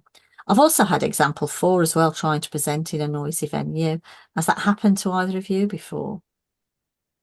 Yeah, a bit. And have you dealt with that, Lauren? For me, I find it hardest to stay focused myself. Like if I've presented at the big UCAS exhibitions, and what they sometimes do there is they give the participants headsets. So you talk with the microphone, but the atmosphere around you is noisy, but the people listening to you can hear you. And it's really difficult to concentrate and present. And I find it really hard to stay focused because it's such a noisy venue. But I suppose as well, if it's difficult to control if you're somewhere that's like not your home base, if it's just generally noisy. I think you just try and sort of project your voice, talk as loud as you can. If it's students being disruptive, then I'd try and challenge it. But typically I don't ever present in a room on my own because I'm a visitor. There's pretty much always a teacher or multiple teachers in the room with me. But then they can also be building works and stuff like that as well. That happens. And that's happened with me, and that's happened a few times at the NCVO Centre. because they've been doing a lot of building work outside, and it's been a case, okay, we need to shut the windows, yet raise my voice, but then at break time, because I've usually had the rooms for the day, I've gone down to reception and asked the question about what's going on with the noise, or whether I could be moved. But that's if I'm there for a longer period of time. But there's nothing worse if you've got, you know, that huge noise going on, and it's you know, you're trying to put a message over. Has that happened to you at all, Jess, or have you Not so much venue, it's just more maybe noisy students or Yeah. noise in the corridors and stuff Yeah, like that. you do. Yeah. Yeah. So you're used to it, aren't you? Yeah. Okay, all right. Okay, so let's move on a little bit more then. So the audience engagement, okay. Ultimately, with what you're doing for this presentation, it's not just to deliver information, but it's to hopefully, you know, create a memorable and impactful experience, so that the audience can, you know, resonate with what you've said long after the presentation has finished. And it's good if you can to start off with a strong and captivating opening. So, for example, as I said earlier on with the apprenticeships, you know, putting a statement up, you know, certain percentage of last year's school leavers went on to apprenticeships, blah blah blah.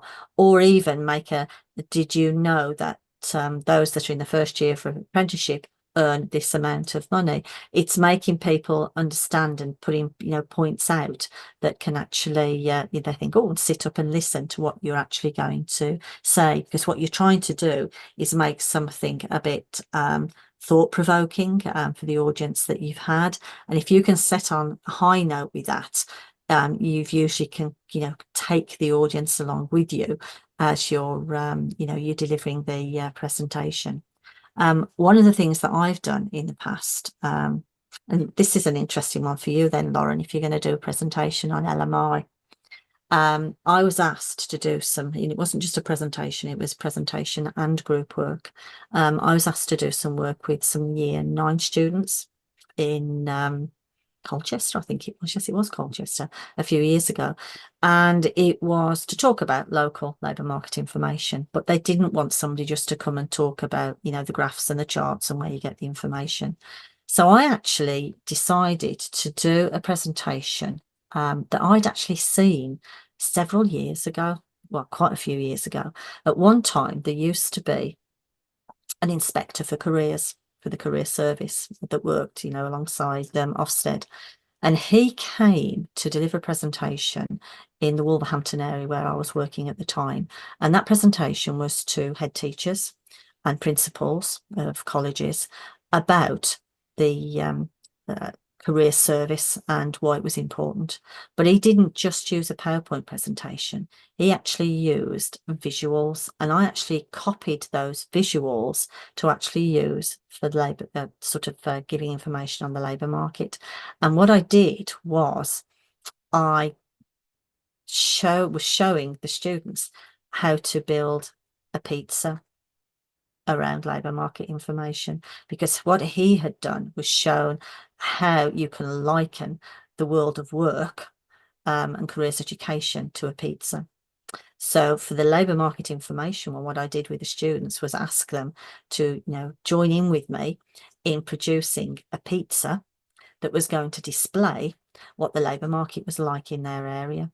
And they got to guess how many people worked in different industries. They had to section the pizza off, but I didn't do it with sort of meat and mushrooms, you know, that sort of thing. What I used was sweets. So they had a pizza base. They had chocolate spread, which was the whole of the county. They had red laces that they'd got to divide the pizza up with. And then they'd got different types of sweets that were down sort of demonstrating so many people. So one Smartie was 500 people, one Jelly Baby was 500 people, but it was who was working in the construction industry, who was working in retail. You know, I actually chose, and I actually did my presentation and group work around that. Now, if nothing else, those students would have remembered that funny woman that came the day that they built a pizza. If I'd have just done a presentation on this is what's going on in the Colchester area, blah, blah, blah, blah, they would have switched off in the 5-10 minutes before, you know, I'd gone even further. So that was quite an innovative way of actually explaining how you can do those things. But I got the students to build the pizzas themselves, but you could do that as a visual. That would be an interesting one. Your colleagues would probably wonder what on earth you were doing, Lauren, if you did that as a training session.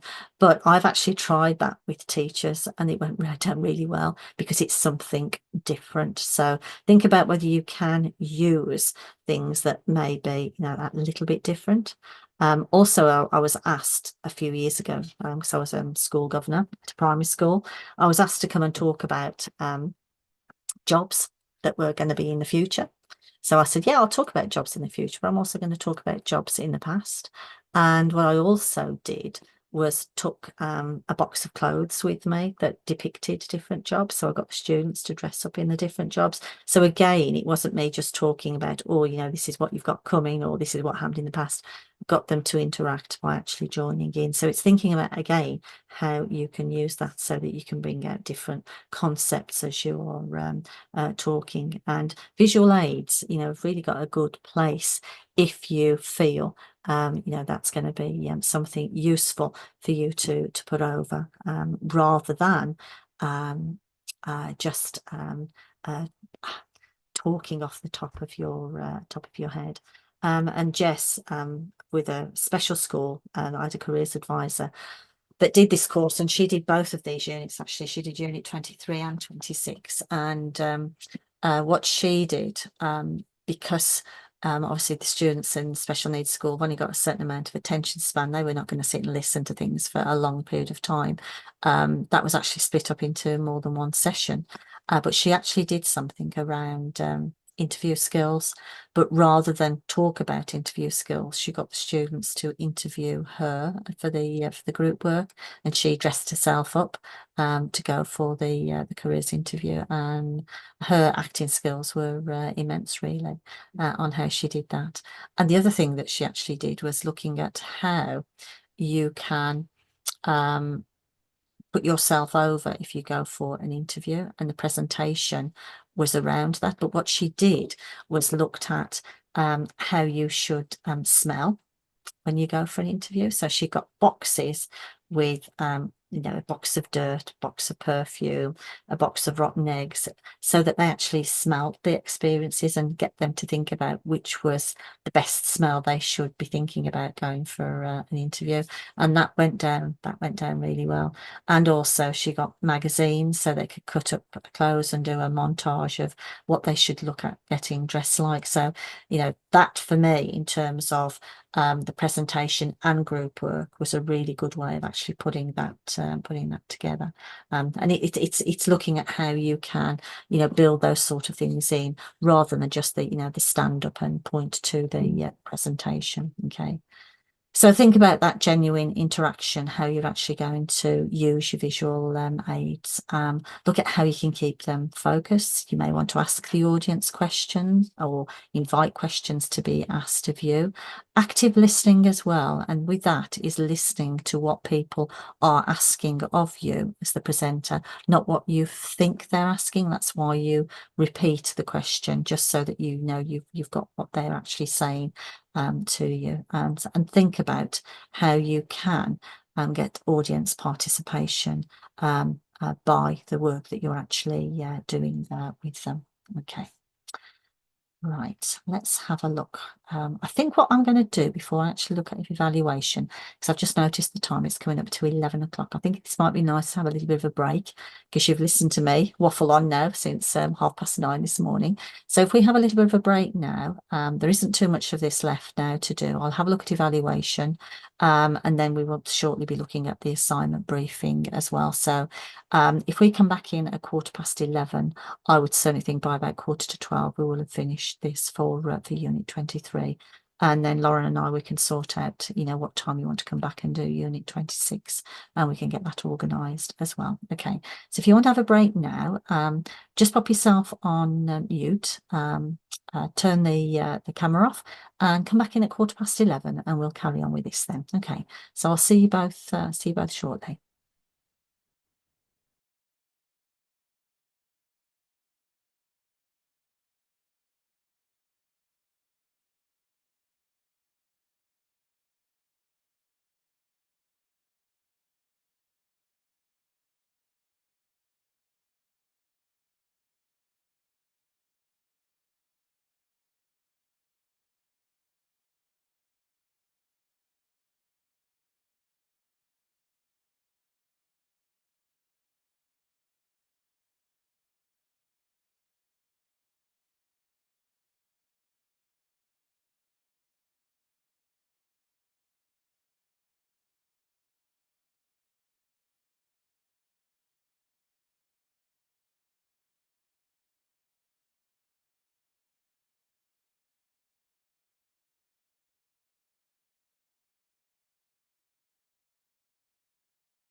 Okay, ladies, glad you're back. Do excuse me if I keep slurping my tea as I'm talking to you. Okay, then let's look at the next few slides then, which is around evaluation. And as I said, then I'll look at the assessment criteria that goes along with this. So let me just bring this back on screen.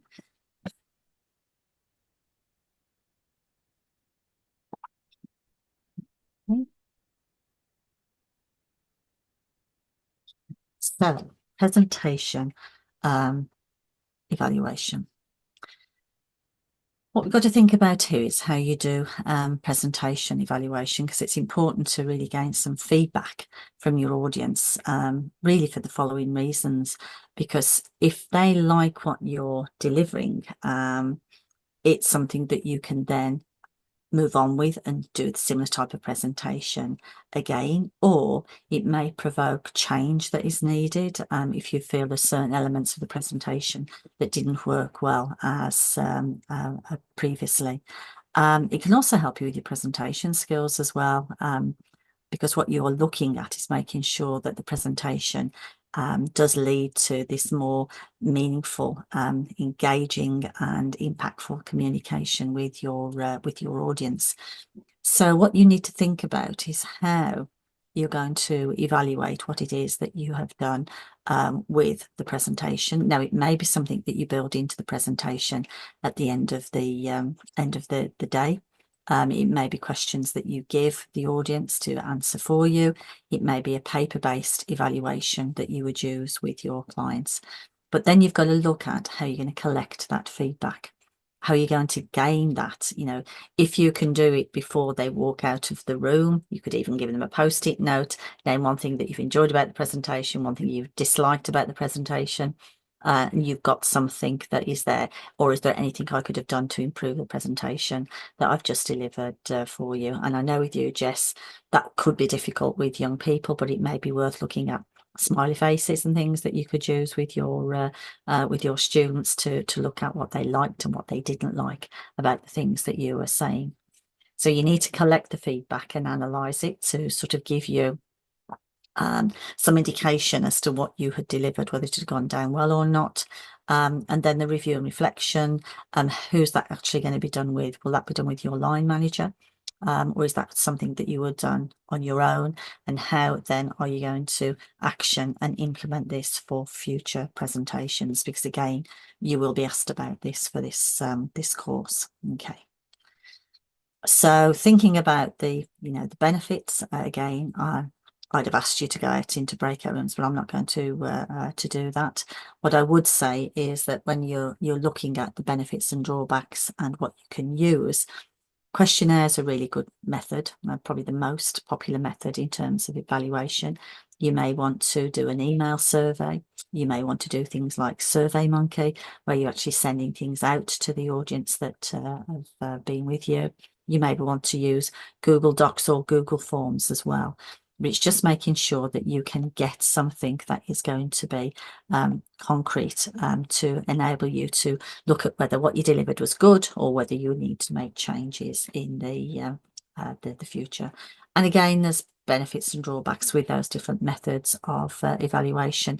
But at the end of the day, what works for you in terms of putting that material over. Okay. Things need to be thinking about in terms of the building confidence. I mentioned before, practice is going to be the big thing. Be flexible in case things don't always work out as they should be. Like you said, Lauren, you've got two images in your mind about how you're going to do the presentations. Welcome statements from the audience, try and get some audience participation. Very much up to you how you do the presentation, whether you use slides or visual aids. It's what works best for you and the audience you've got. But as I said before, keep the visuals simple and brief so that you're not bombarding your audience with too much information, and hopefully manage your stress as well, so that it will help you deliver that. Dealing with anxiety, this is something we do with students that do feel really worried about doing presentations. And one of the methods that we sort of share with students is getting them to think about a time when they felt positive and confident about doing things, and then use that as your anchor so that it'll help and support you to get through the presentations. But as both of you said, you feel quite confident in doing them, so this should not be difficult at all in terms of getting through this particular assignment briefing. I'm not going to ask you on your confidence level again because I did that earlier on today, but hopefully what I have done is gone through the different ways and means you can do presentations, looking at the methods to enable you to actually get through this course. Okay, so what I'm going to do now is I'm going to go through the assignment briefing so that we can look at how you answer the questions around this. Okay, so please stop me if there's anything that you're unsure of with this, but I will stop as I'm going through this and ask if you're okay with this. Okay, so learning outcome 1 and 2 then, first of all. The first one of this, 1.1, you are required to explain in detail 3 different purposes for presentations. Right at the very beginning of this morning, I talked about them being informative, persuasive, inspirational and motivational. So what you need to think about doing is give a brief summary for each of these, look at what the key features are and how useful they are in practice. And again, your workbook will help you with doing that. Okay, so that should be really quite a nice, easy one to start with. Then 1.2, choose 3 different ways of delivering presentations, and at least one needs to include digital technology. So it's going to be looking at whether you use your IT, whether you use your laptop, whether you may use visual aids only, or that you don't use any aids. It's looking at ones that you feel that are going to be different. Okay, so not all using PowerPoint material, it's using that and 2 others. So again, what you need to do is give a brief summary of each of them, look at the strengths and weaknesses in relation to your audience, okay, of where you work, how effective they are in practice, what works or what would work well in your setting and why, and a summary conclusion. So with you, Jess, you can actually link this to the work that you do within special needs education, how some of the types of ways of delivering may not be suitable for your students. They may be more visual learners where you've actually got to use aids to deliver presentations rather than using a PowerPoint presentation. Okay, so that's 1.1 and 1.2. Are you okay with that, ladies? Are there any questions? Is that okay? Okay, then 1.3, choose at least 3 audience types and explain in detail how you would determine the needs, and please include examples. So what you're actually being asked to do is to think about the different audiences that you may deliver to and how would you determine what they need. Okay, so clients, which would be your students, now it may be that the need is because of what is wanted for the careers education provision, so that you're being asked to deliver a session. So it might be updating your students on post-16 options. So you're determining it because it's part of the careers education provision. Or it may be that if your students are doing the future skills questionnaires, and it's actually come up as part of the future skills questionnaires that they are lacking information on certain areas, that may be a way of determining how you actually are going to deliver a presentation. So that could be certainly for clients, the students you work with. Teachers, mentors and coaches, it could be that you have done some work maybe with your careers leader to look at whether they feel there is a need for an update, like you've said, Lauren, with your team, having that update on the new finance arrangements. You know, you've determined the needs because you have found out that this is actually in place and your team need to have that information because of the clients they're actually working with. So you could be using that. Parents, carers and guardians, you may be asked to deliver a presentation at a parents' evening, and it's determining the needs there because that could be linked to the Year 9 options evening.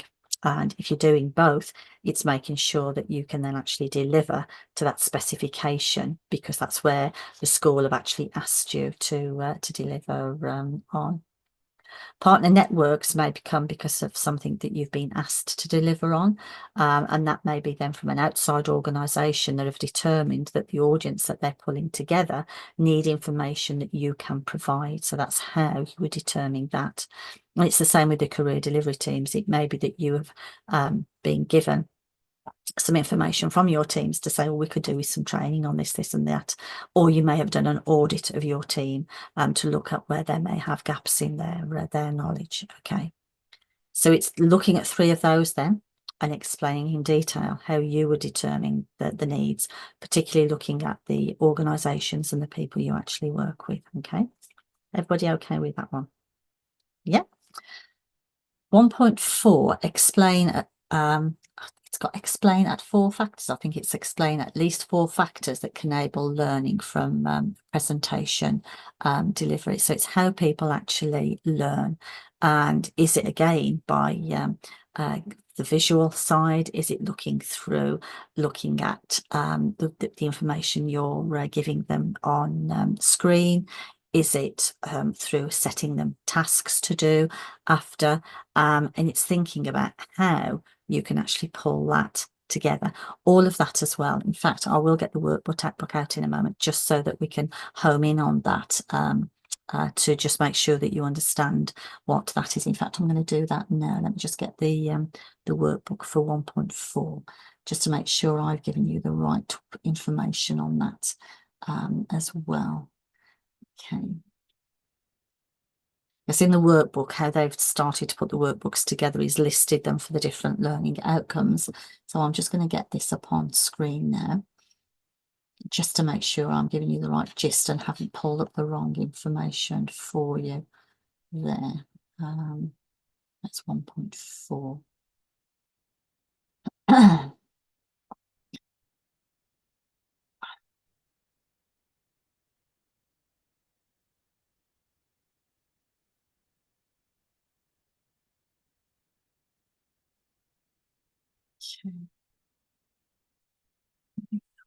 And that is part of it. Okay, so the factors for that are actually on page 9 of the workbook.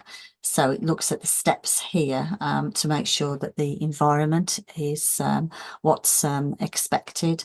It looks at the atmosphere, how you look at how people learn, which is what I said in terms of what type of learners they are, what sort of visuals, again, in what I was saying, using language and taking questions and providing answers. So what you need for 1.4 is there within the workbook. Okay, so that should help you with that. You've got to look at 4 of those factors there. Okay. And if I go then back to the PowerPoint, 2.1 then is provide 4 methods that can be used to identify presentation objectives and learning outcomes. And again, with these, it's doing the summary, strengths and weaknesses, blah, blah, blah, blah. And you can choose again from this list or use your own.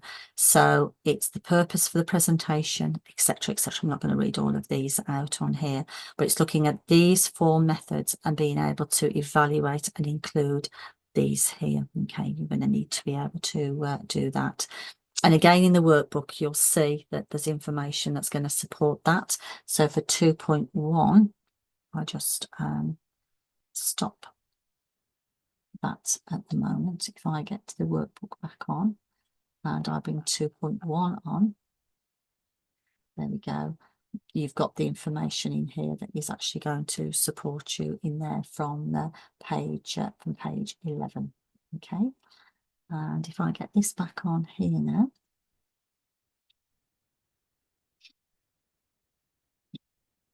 Okay, just move that. Okay, so that will give you that. 2.2 is evaluate the general skills needed to deliver presentations depending on audience type, size and venue. So again, it's your own skills, thinking about your verbal and your non-verbal skills. Think about the audience type and say how you would deal with the different types of audiences.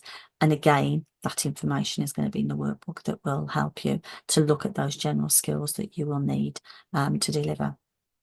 And then 2.3 is taking into consideration audience needs and type of venue, explain in detail how to plan the presentation, tailor it to meet the audience needs and venue and resources. And remember, when we did the 10%, 80% and 10%, it's looking at that and look at how you can actually do and deal with that presentation. And again, if I just bring the workbook back on, and that was the planning and presentation. There's the evaluating the skills that are there.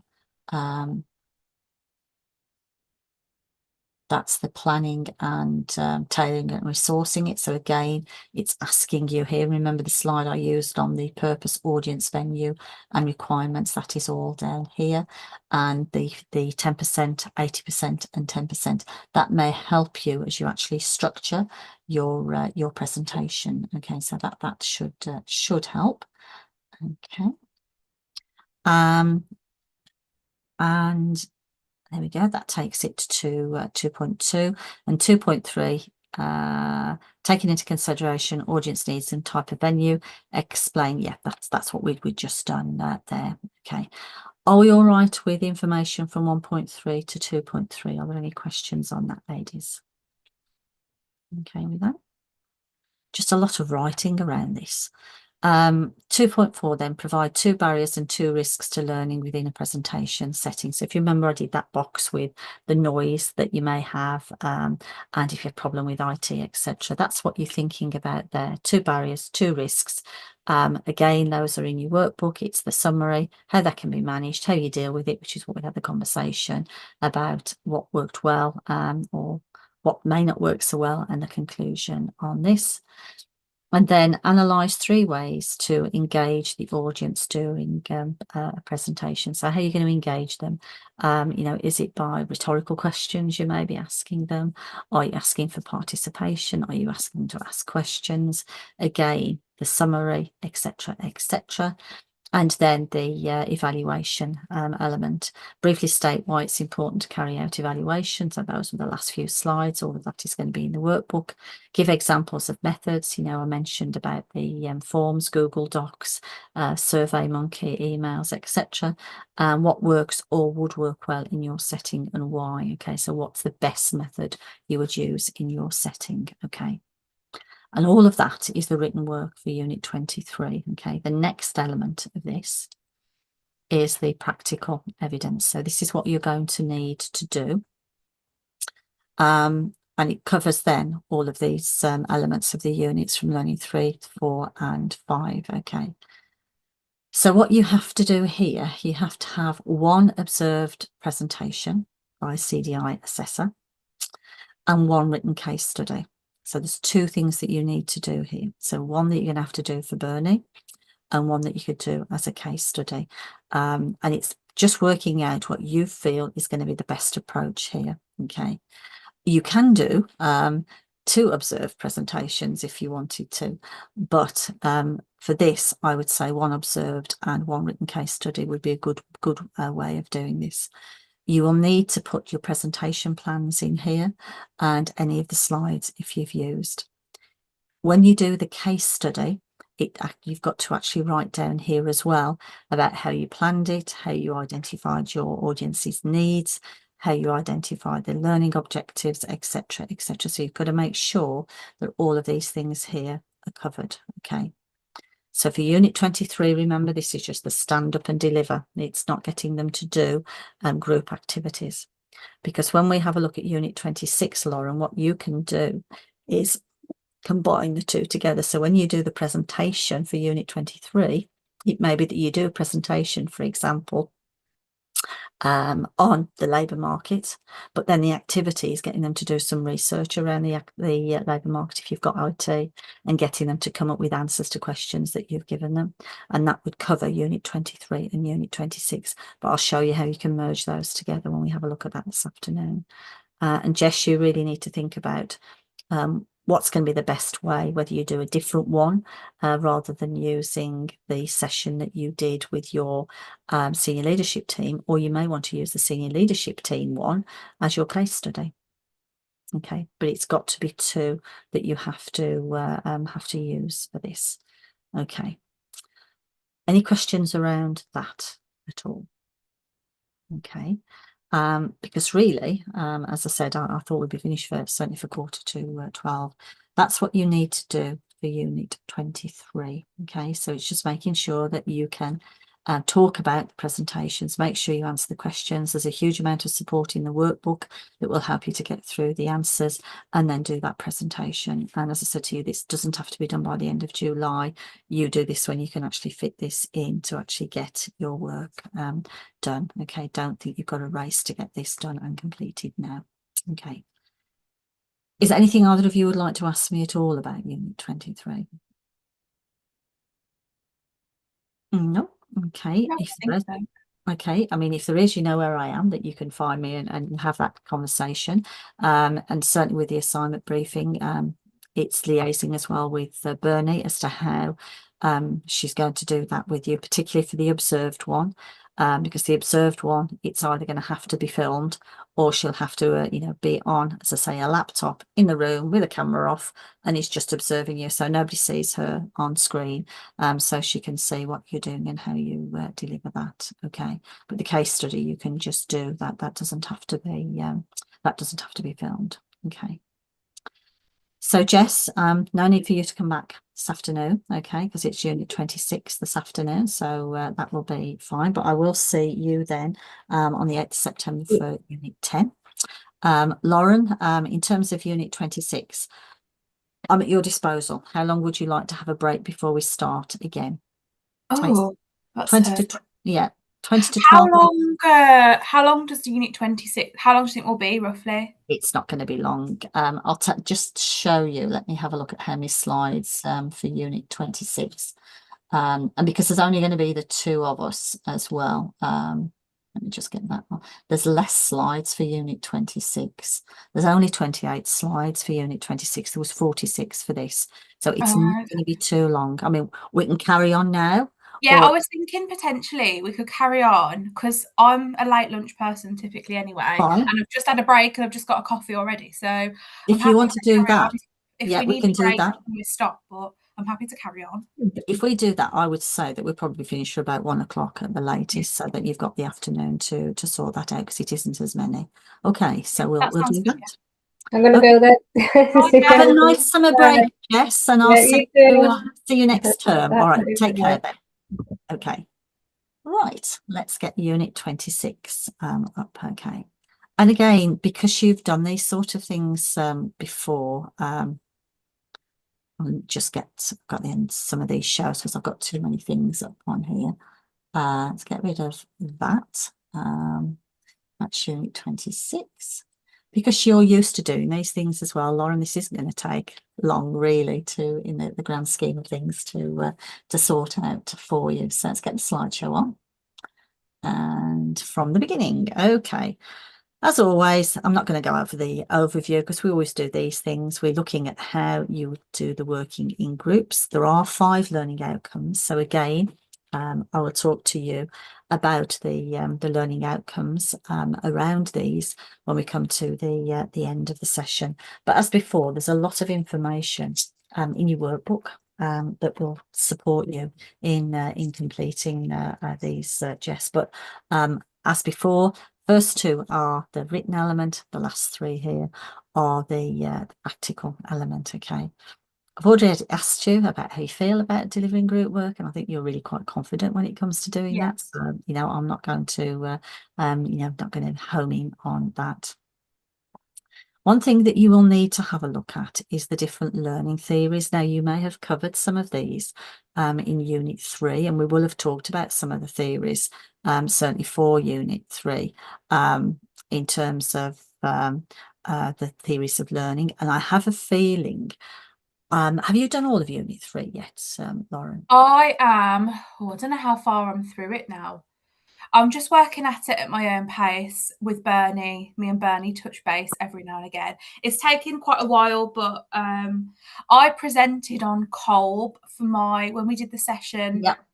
When was it? Was it before Christmas? It was quite a while ago. Unit 3. Well, you see, Kolb is one of them. And what I want you to do is when we come to look at how you answer the questions Mhm. for this, is look at whether you can use some of the material that you've already written Okay, yeah. and have that passed by Bernie to look at accreditation of prior learning, so you don't have to write it again.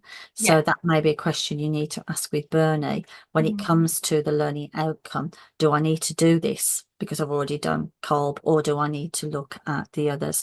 And again, the information on the learning theories are going to be on the Mark Truan's website that Yeah. you know, so you're going to find that easy to Yeah. actually to use there. Okay, so I'm not going to go into the detail with those because I know you've done a lot of that before, and as I say, the Mark Truan's website will be really easy for you to follow then to use that. Okay, there is in terms of the principle of group dynamics by Kurt Lewin. I'm just going to drop these in here.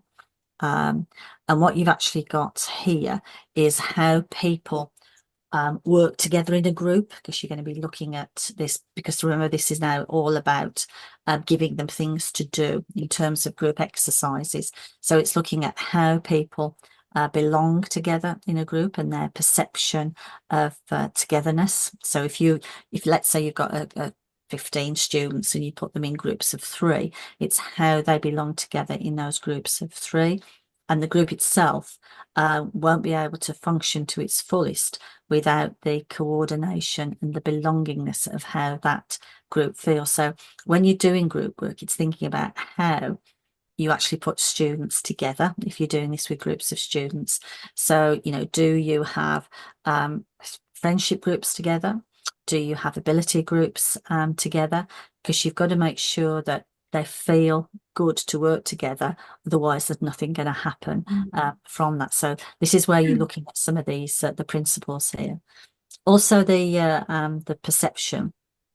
This can be status within the group. So is there someone in the group that's going to ensure that things are going to happen and will take on that status of complying and with what you're asking them to do and pulling it all together?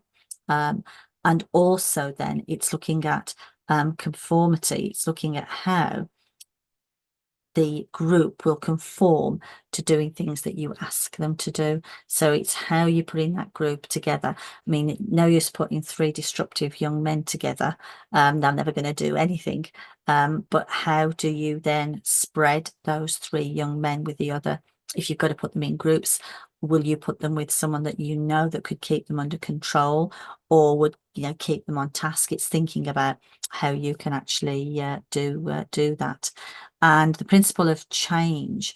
Every decision in a group is bound to change at a specific point of time, but a well-balanced and coordinated group wouldn't suffer from that. So within this, it's people within the group are happy to take on people saying different things and making different changes. So if you've set them a task to do, and then, you know, halfway through somebody says, well, I think we should be doing this instead of this, and having had that conversation, then they change their mind, that is absolutely fine. But it's how those groups actually work and readjust, because that's the last one on here, how they readjust to make sure that, you know, that group dynamic is crucial to actually get things done. Okay, so you will need to do a little bit of reading around these principles just so that you have got that information about putting people together and how those group dynamics will actually work. Okay.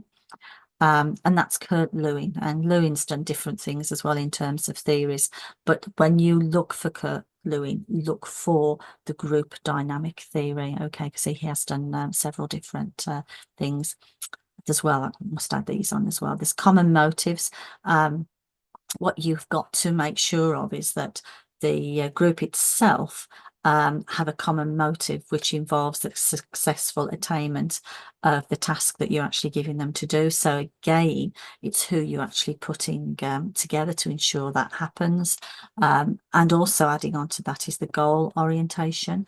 Every group is created with the aim to achieve the goal. So it's making sure that they can focus their time and that activities towards that successful completion of that. And then power, I'll just add these extra few on here. Being part of the group can let a group member believe that they have powers vested in them. And one of the more critical principles of group dynamics is the existence of power amongst the group members. You've got to be careful with this, because you may have one that is dictating what everybody should do and how you actually deal with that. And then the last one on here is the continuous process.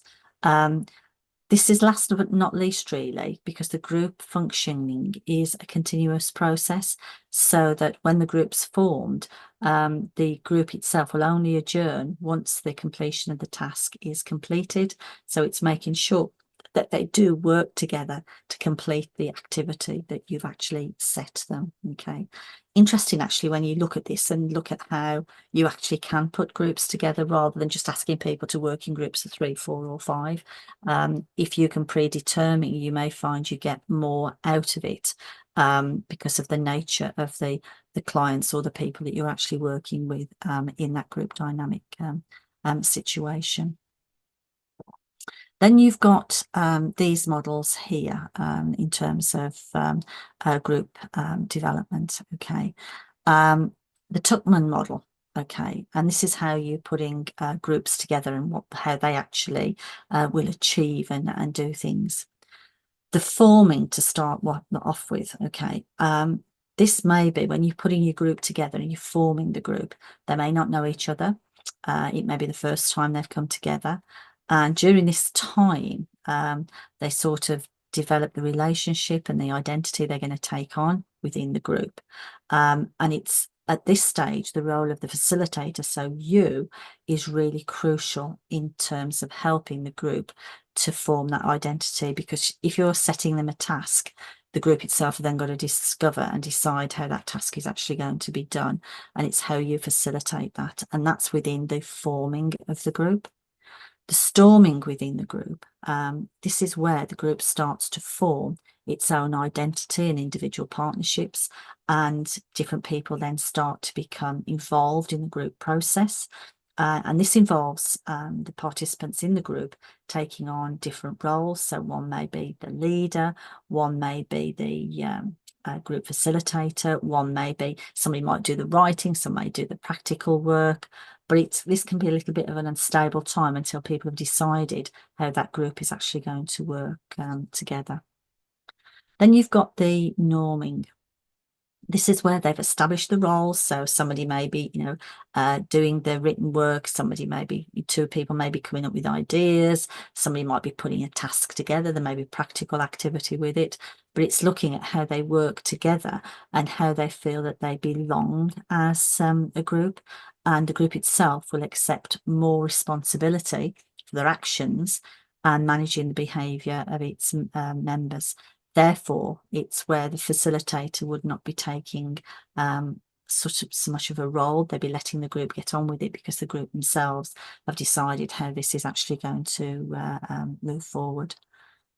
The performing side of this, by this stage, the group should have established itself and will concentrate on completing the task. And they'll also show closer bonding towards each other and open up and share experiences and feelings. So it's getting them through the process. And the adjourning and mourning within the group. This stage is where the group disbands. So they've completed the task.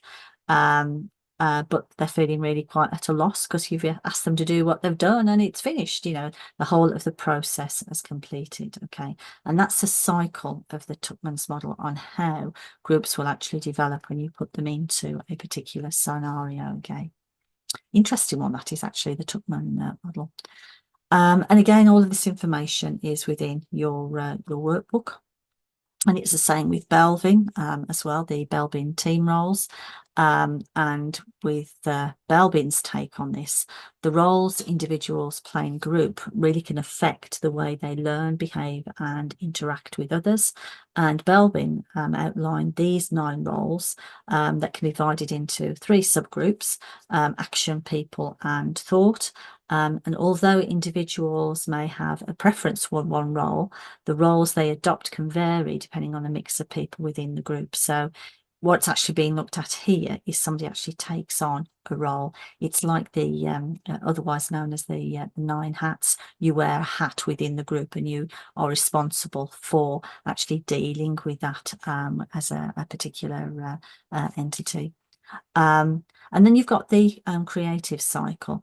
This provides an alternative explanation really of how groups can develop and work together over one meeting really. This contrasts to Tuckman stages, which often relate to groups that can work together over a period of time. So with Tuckman, it may be that a group of people have been pulled together to work on a task, and it could be that something that's going to be over 6 months rather than within a group session. But the creative cycle, really what you've got here are stages that outline your responsibility as a group facilitator, ensuring the development of the group actually works. So in terms of the nurturing, at the beginning of the session, you should make your participants feel comfortable and help them get used to the group that they're working with. You will agree on ways of working with the group and establish ground rules that the group are happy to work towards. So, you know, no question is ridiculous. Everyone's going to take the fair share. Please listen to everyone's point of view. You know, it's actually setting those groundwork details.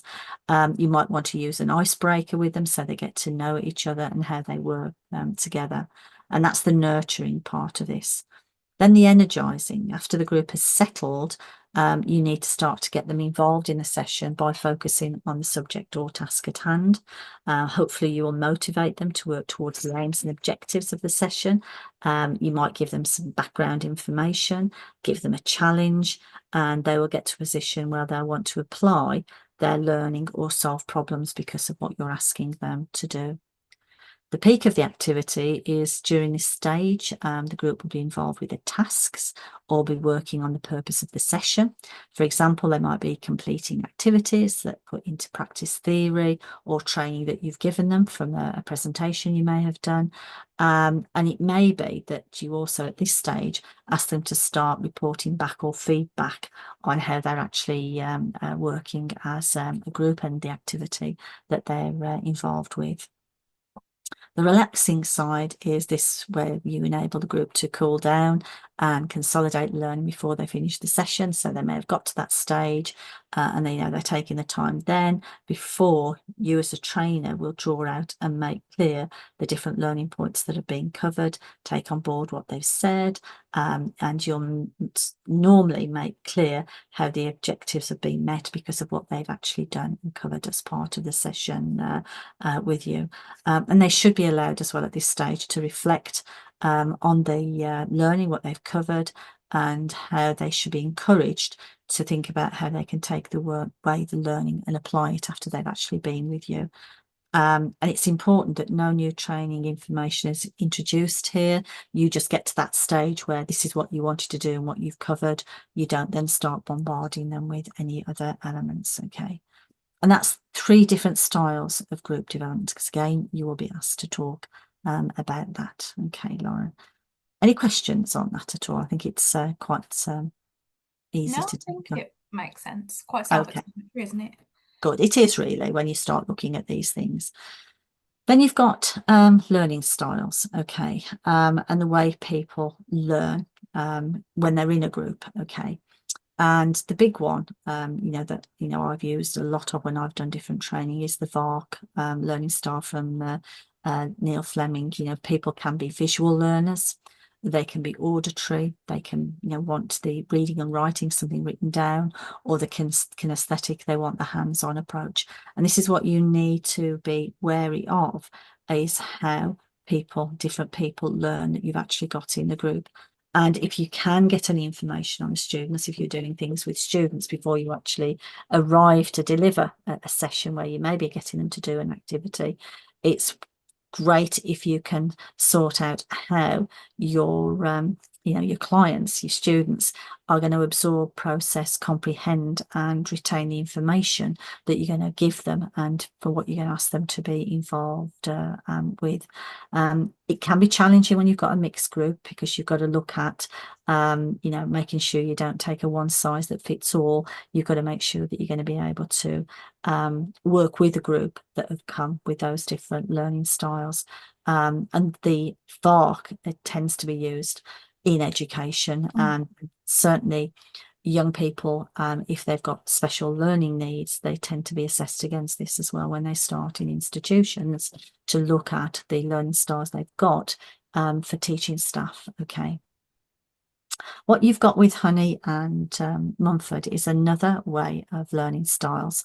And what you've got here with the 4 things that are down here, you can have the activist. This is the one who supports strong actions and involves themselves fully and without bias in new experiences. So they could be part of the group. You can also have people that are reflectors, and they like to stand back to ponder experiences and observe them from many different perspectives. So they're not the ones that will come up with the ideas necessarily straight away. They want to take that step back, listen to what's actually you know, being said, what's going on.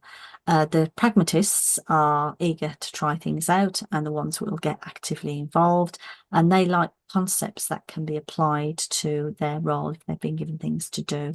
And the theorist is characterized really by a preference for somebody to sit back and analyze and synthesize the information to develop logical things. They like facts. They like to be able to use facts to be able to do things. Okay, so 2 different ways of looking at learning styles. All right, and again, you'll be asked to write about those shortly.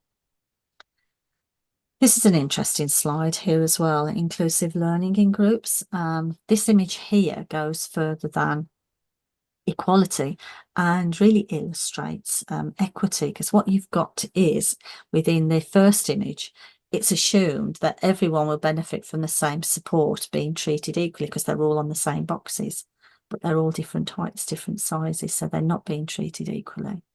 The second image, individuals are given different supports to make it possible for them to have equal access to the game, and this is where the equitably information comes in, because it's they're equitable because it's taken into consideration the different heights of the people so that they all have that view of the game that's in front of them.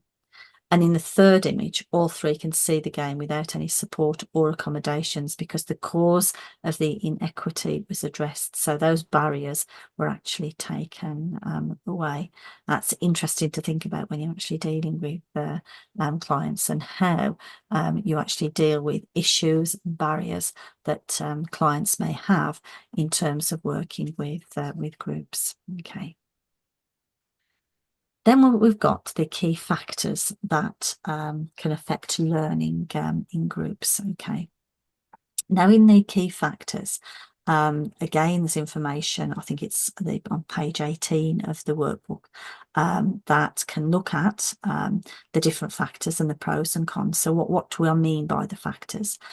Social interactions, for example, how well students interact with yourself and together to solve problems, because if they are not socially interactive, is that going to cause an issue when you do group work? The prior knowledge of the group as well. Have students got gaps in their knowledge, or do they know the material well? Is that going to affect the learning when they're in that group? Emotional and social factors, how students feel about working in groups. Some students don't like working in groups. They like to work on their own, and you know, they can get really quite frightened or a bit wary of actually working in groups. Feeling safe to share ideas. You know, how comfortable do people feel about sharing ideas, or do they think people are going to laugh at them or going to not take on board the responses? What about positive interdependence, where the students believe that their individual performance contributes as well to the group? You know, is it something they feel comfortable with by and being part of that group? Other factors that can affect learning can include motivation and engagement. How motivated are the students, you know, to be involved with the group work? What you may not necessarily know is when they arrive with you in a group work session, are they going to be able to perform? They might have been had a dressing down by the deputy head before they've come to you. So how motivated are they going to be? They might not be feeling too well. You know, how motivated are they going to be to do that? So these things can affect learning. The environment itself, if it's a very small room or a large room, or the lighting, teaching methods. Again, think about the different learning styles. It could be around, you might have some students that have got dyslexia and you haven't accommodated those with the paper that's being handed out, because they read better off a, for example, yellow backed paper rather than white. So it's thinking about how you deal with that. Their cognitive abilities, their emotional and mental health, how they, you know, particularly feel on that day, and also the social and economic background that they actually come from, depending on the type of thing that you're actually being asked to do. Okay, so those sort of things can affect, you know, when you're actually doing things. Okay, when you actually come to do the session as well, you've got to be thinking about the aims and objectives, very similar to what we did earlier on this morning. You know, what's the aim of this? What's the aim of the lesson? It could be the aim of the presentation and lesson. What is it you're trying to do? And what is it you expect from your learners during the lesson? You know, are you expecting them to take part? Are you expecting them to ask questions? Are you expecting them to come out with answers, or, you know, to feed back? What is it you're expecting? What do you want them to take away from the session? And what will they understand or be able to do at the end of the session that they didn't or couldn't do at the beginning? Is there something that you feel you want to move them on about? And then again, like the presentation, what is the action you need them to take as a result of what they have learned? So it's a process by actually going through this. You've also then got the resources. You know, we did this earlier on with the presentations. How are you going to use your resources from multimedia platforms, you know, your Zoom, your Teams, through to cards, PowerPoint, etc., etc. How are you going to use these within the session? You may even bring guest speakers in as well as part of the session and the group work that you're going to do. But how are you going to be using them? The facilitation skills are important, okay, because it's looking at how you work with the clients, the groups that you have. And it's really useful for you to think about your own skills for creating this collaborative and inclusive learning environment, because the facilitator really plays that key role in guiding discussions, managing group dynamics, and supporting individuals learning. So effective communication and interpersonal skills really are essential in order to effectively lead discussions and encourage participation from the individuals you've got in the group. There's also a need to be able to create a safe and inclusive space where individuals feel really comfortable about sharing their thoughts and ideas. Okay, so the skilled facilitator is able to assess the needs of the group, tailor the approach accordingly. And you've already said that you do that if you feel things need to be changed within sessions that you've done. But it's looking at the different methods you can do or additional support students may need. You may do a group session where you may feel that you need a teaching assistant as part of that as well to help out. And it's, you know, why have you felt that? And it's to make sure that each student or your client actually gets an involvement and will work.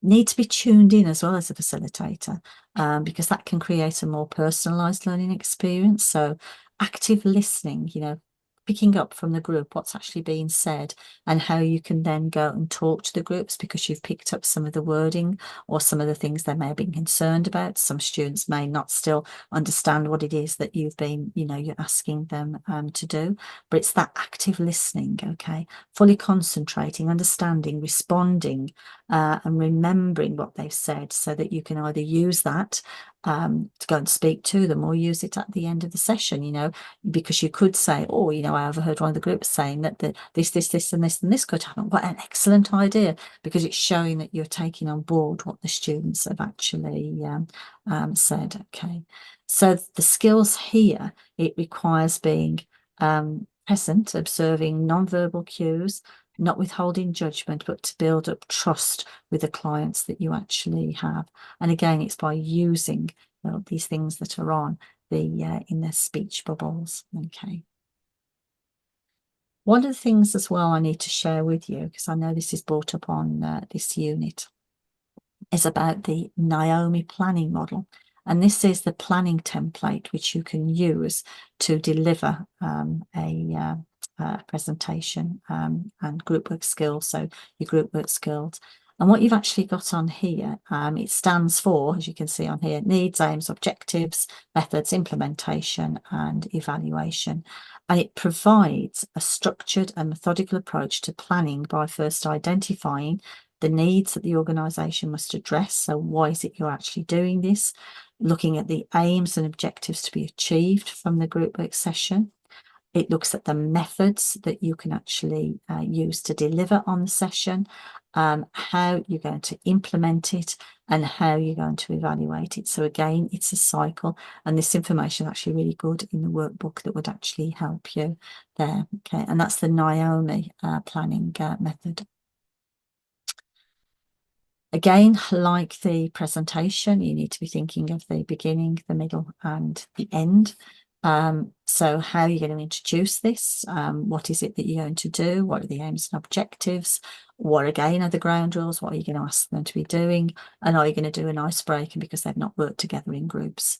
The middle, the information. Now, this could be where you're actually giving them a presentation, and this is why you can combine the two of these things together, because you're giving them a presentation. Now, it may be a presentation on, let's say, the finance for higher education, but then you give them a variety of activities. You may give them some scenarios. What would you do if this was actually given to you? So the variety of activities, and then check the learning as you go, you know, and what people have come up with, making sure you're summarizing what you're doing. And then at the end, like with the presentation, it's revisiting the objectives, giving feedback, getting evaluation, and closing the session. So it's following that pattern that is there. Okay. Said before about the variety of learning methods, you know, avoid the one size fits all, look at different ranges of examples you can use in doing that. Managing behaviour, think about how you can manage unwanted behaviour. You said earlier on, every session that you usually deliver, you have somebody else in with you, you know, and it then therefore that should be taken away from you in terms of any unwanted behaviour. Somebody else should actually be doing that. One thing I did as a careers advisor many years ago, and it was before the time that careers advisors had to have somebody in a room with them. I was quite often left to deliver sessions and group work with groups of students. And the careers coordinator, as he was at the time, had said to me, if you get any unruly behaviour, what I want you to do, Michelle, is tell that person to bring this book to me, because I'd forgotten to take it. He said, and I'll know if they bring the book into the room that they've been the ones that have been disruptive, and they won't be coming back into you. An interesting way of doing that. But you will be asked a question as well on managing behaviour. Thinking about barriers and risks, okay, and what we've actually got on here, again, all of this information is in the workbook. Intrinsic barriers and risks to learning. So these are, you know, the personal beliefs, attitudes and health conditions that can hinder a person's participation in the learning process, or can negatively affect what you're trying to do. Examples of intrinsic barriers that can impact a person's ability can include the lack of interest, because they're really not bothered about being there. They've got no motivation because they've just been dressed down by one of the teachers. Their resistance to change, because you may be doing something on apprenticeship, so they don't want to go into an apprenticeship. They're not bothered about that at all. They may have low self-confidence. They may have a limited attention span, again, through no necessary reason of their own. It may be that they have ADHD. There may be some issue that's there. And you may have unknown learning and support needs. So those are intrinsic barriers. The extrinsic, these are external factors that can hinder a person's ability to learn. So that can be around being in a suitable environment, noise and distraction going on, poor behaviour by others, so they can't concentrate on what they're doing, lack of resources, lack of support from the facilitator themselves, unsuitable group work structure and lesson content, and lack of consideration for learning styles. Okay, so you need to think about how you actually would deal with intrinsic and extrinsic barriers. And again, there will be a question that is around that, okay, and the strategies of how you actually deal with it. Not too many more of these to go at now, Laura. It's a lot to take in when you do 2 units at one time. But again, you've got this that you can listen to and come back to if you need to. Motivation and engagement. Okay. Really to show you the difference between the intrinsic and the extrinsic, because I mentioned these earlier on. So the intrinsic motivation is you go for a run because you find it relaxing, or you're trying to beat a personal record, or you're painting a picture for your pleasure and self-achievement. It's things that you're doing for yourself. But the extrinsic side of this is for the run. You want to do this to increase your chances of winning a competition. You're not doing it for personal, you're doing it for other factors. And it's the same with the painting. You're doing it so you can make some money, whereas the intrinsic, it's for your own personal satisfaction and self-development. So that's just a little bit of a way to highlight that as well. Feedback and evaluation. Again, thinking about how you're going to do that. We covered that this morning on, whether you do that with post-its as they go out, you give them questionnaires to finish. You may even do a quiz with them at the end if you've done things on, let's say, the changes with finance. So at the end, you do a bit of a quiz. Okay, so let's see who can answer the question. So you'll find out who's answered what. So there's different things that you can do there. Then the one thing that wasn't on this morning, but will be asked here, is on self-reflection, okay? Getting you to reflect on the whole process and identifying any positives and any areas of development. So when you've actually completed what you have done is, how did you feel you did with the group work? Do you think there are things that went well or not so well? Do you think you've got strengths in group work? What did you learn? What did you learn about yourself and your own development? And do you need to take any action to move on and forward from that? Okay. And that is the information you need for Unit 26, Laura. Okay, so I knew it wouldn't take long for us to actually go through these, because I haven't done any of the group work things that we needed to. Okay. So hopefully we'll have covered the 5 units. And this is the assignment briefing then that goes along with this, okay? Are you all right for me to go straight into this? Did you want a bit of a break, Lauren, or? No, I'm happy to go into it. So I'm just bringing it up on the workbook as well. Okay. So I can see it. That's what I normally do. Yeah, I've got it. Okay. So the first one, learning outcome 1, provide 3 learning theories. Now this is where you need to have a word with Bernie to see whether you can use what you've done in Unit 3. Look at learning theories that you may be able to use as accreditation of prior learning, so you don't have to write about these again. So that would be a question I'd certainly suggest you have with Bernie around that, because I don't know what you've written around. Okay, but those were the ones that were on the list, including Kolb and Louis. They were there. Okay, so have a look at those. Explain the principles of group dynamics and the impact they have when applied to group work. Again, these are outlined in your workbook.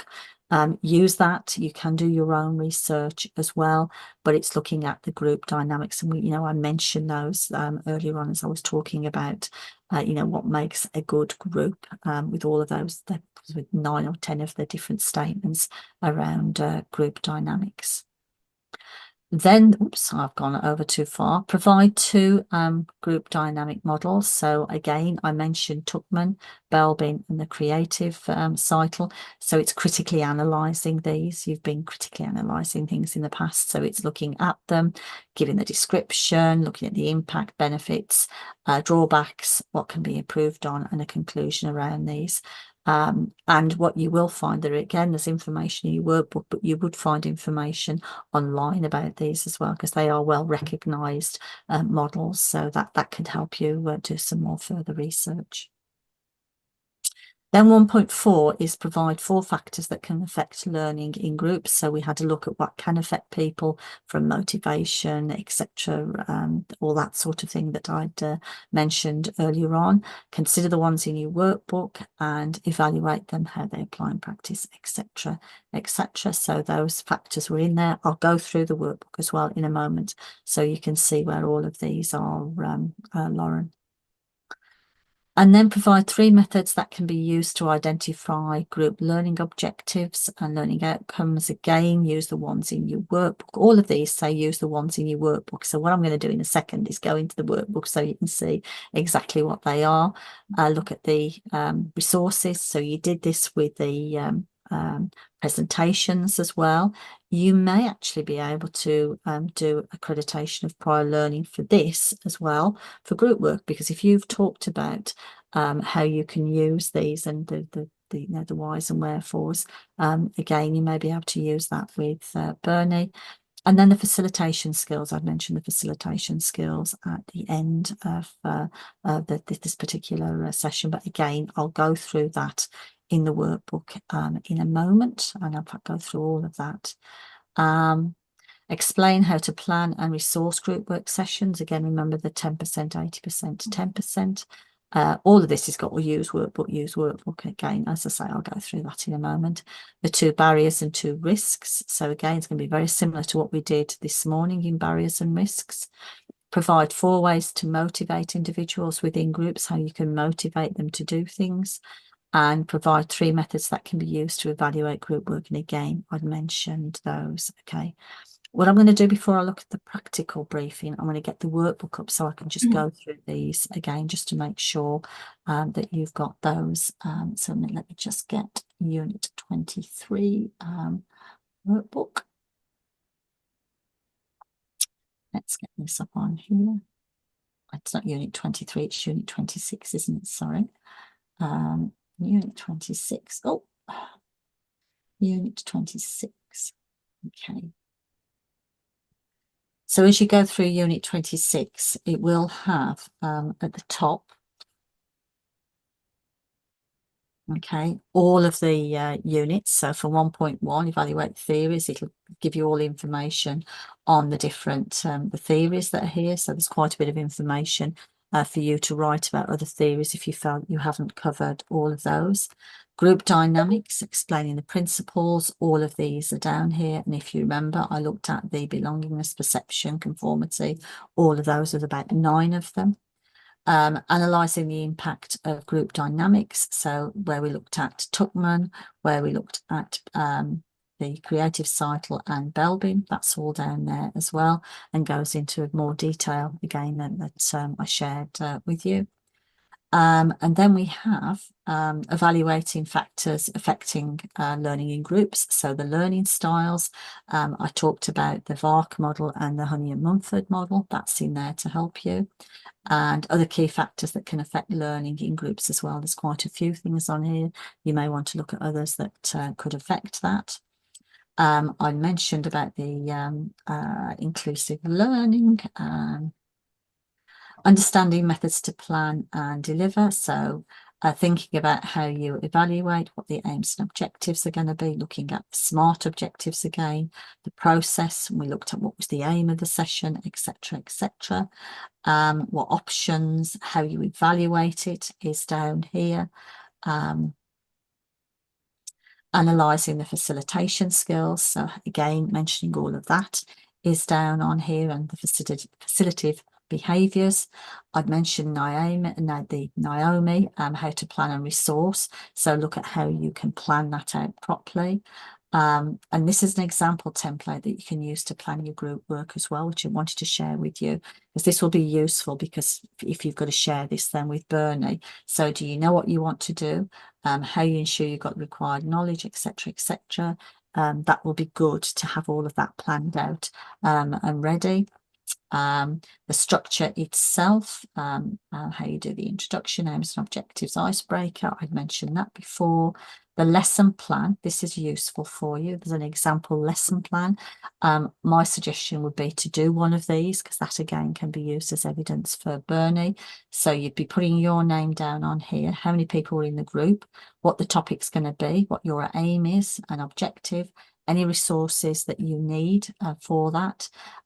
If there's any learning support needs, but it may not be if it's going to be staff, and if there's any equality, diversity and inclusivity factors you need to take on board, and then breaking the activity down. So what you're actually looking at here, if you've got an hour, how that hour is actually broken down. So it may be the first 10 minutes for an introduction, next 10 minutes to explain, give them some background information before they actually have the activity, then you put the activity down. So what you're doing is timing yourself to make sure that you keep within an hour of what you've actually got to do. Okay, I'm sure you've seen that sort of thing before, Lauren.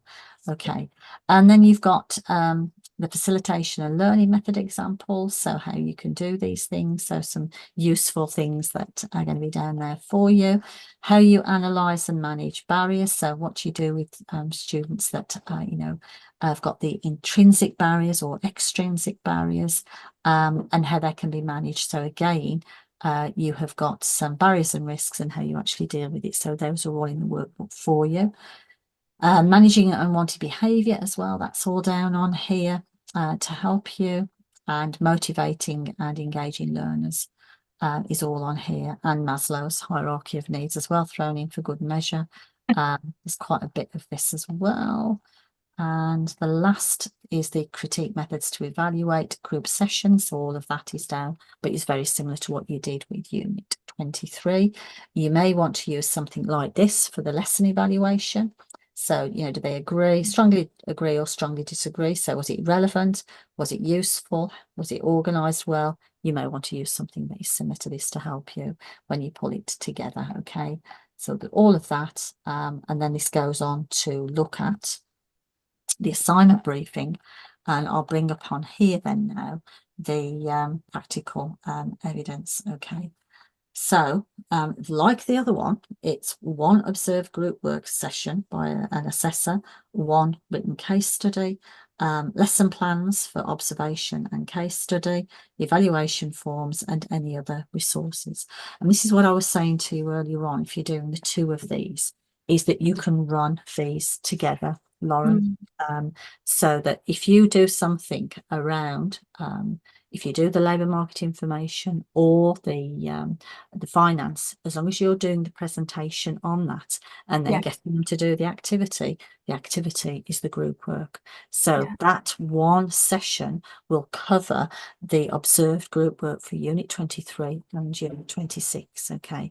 You will have to do separate case studies for both of these, but it will stop you having to do two sessions, okay? And that's a lot of people find that really really useful.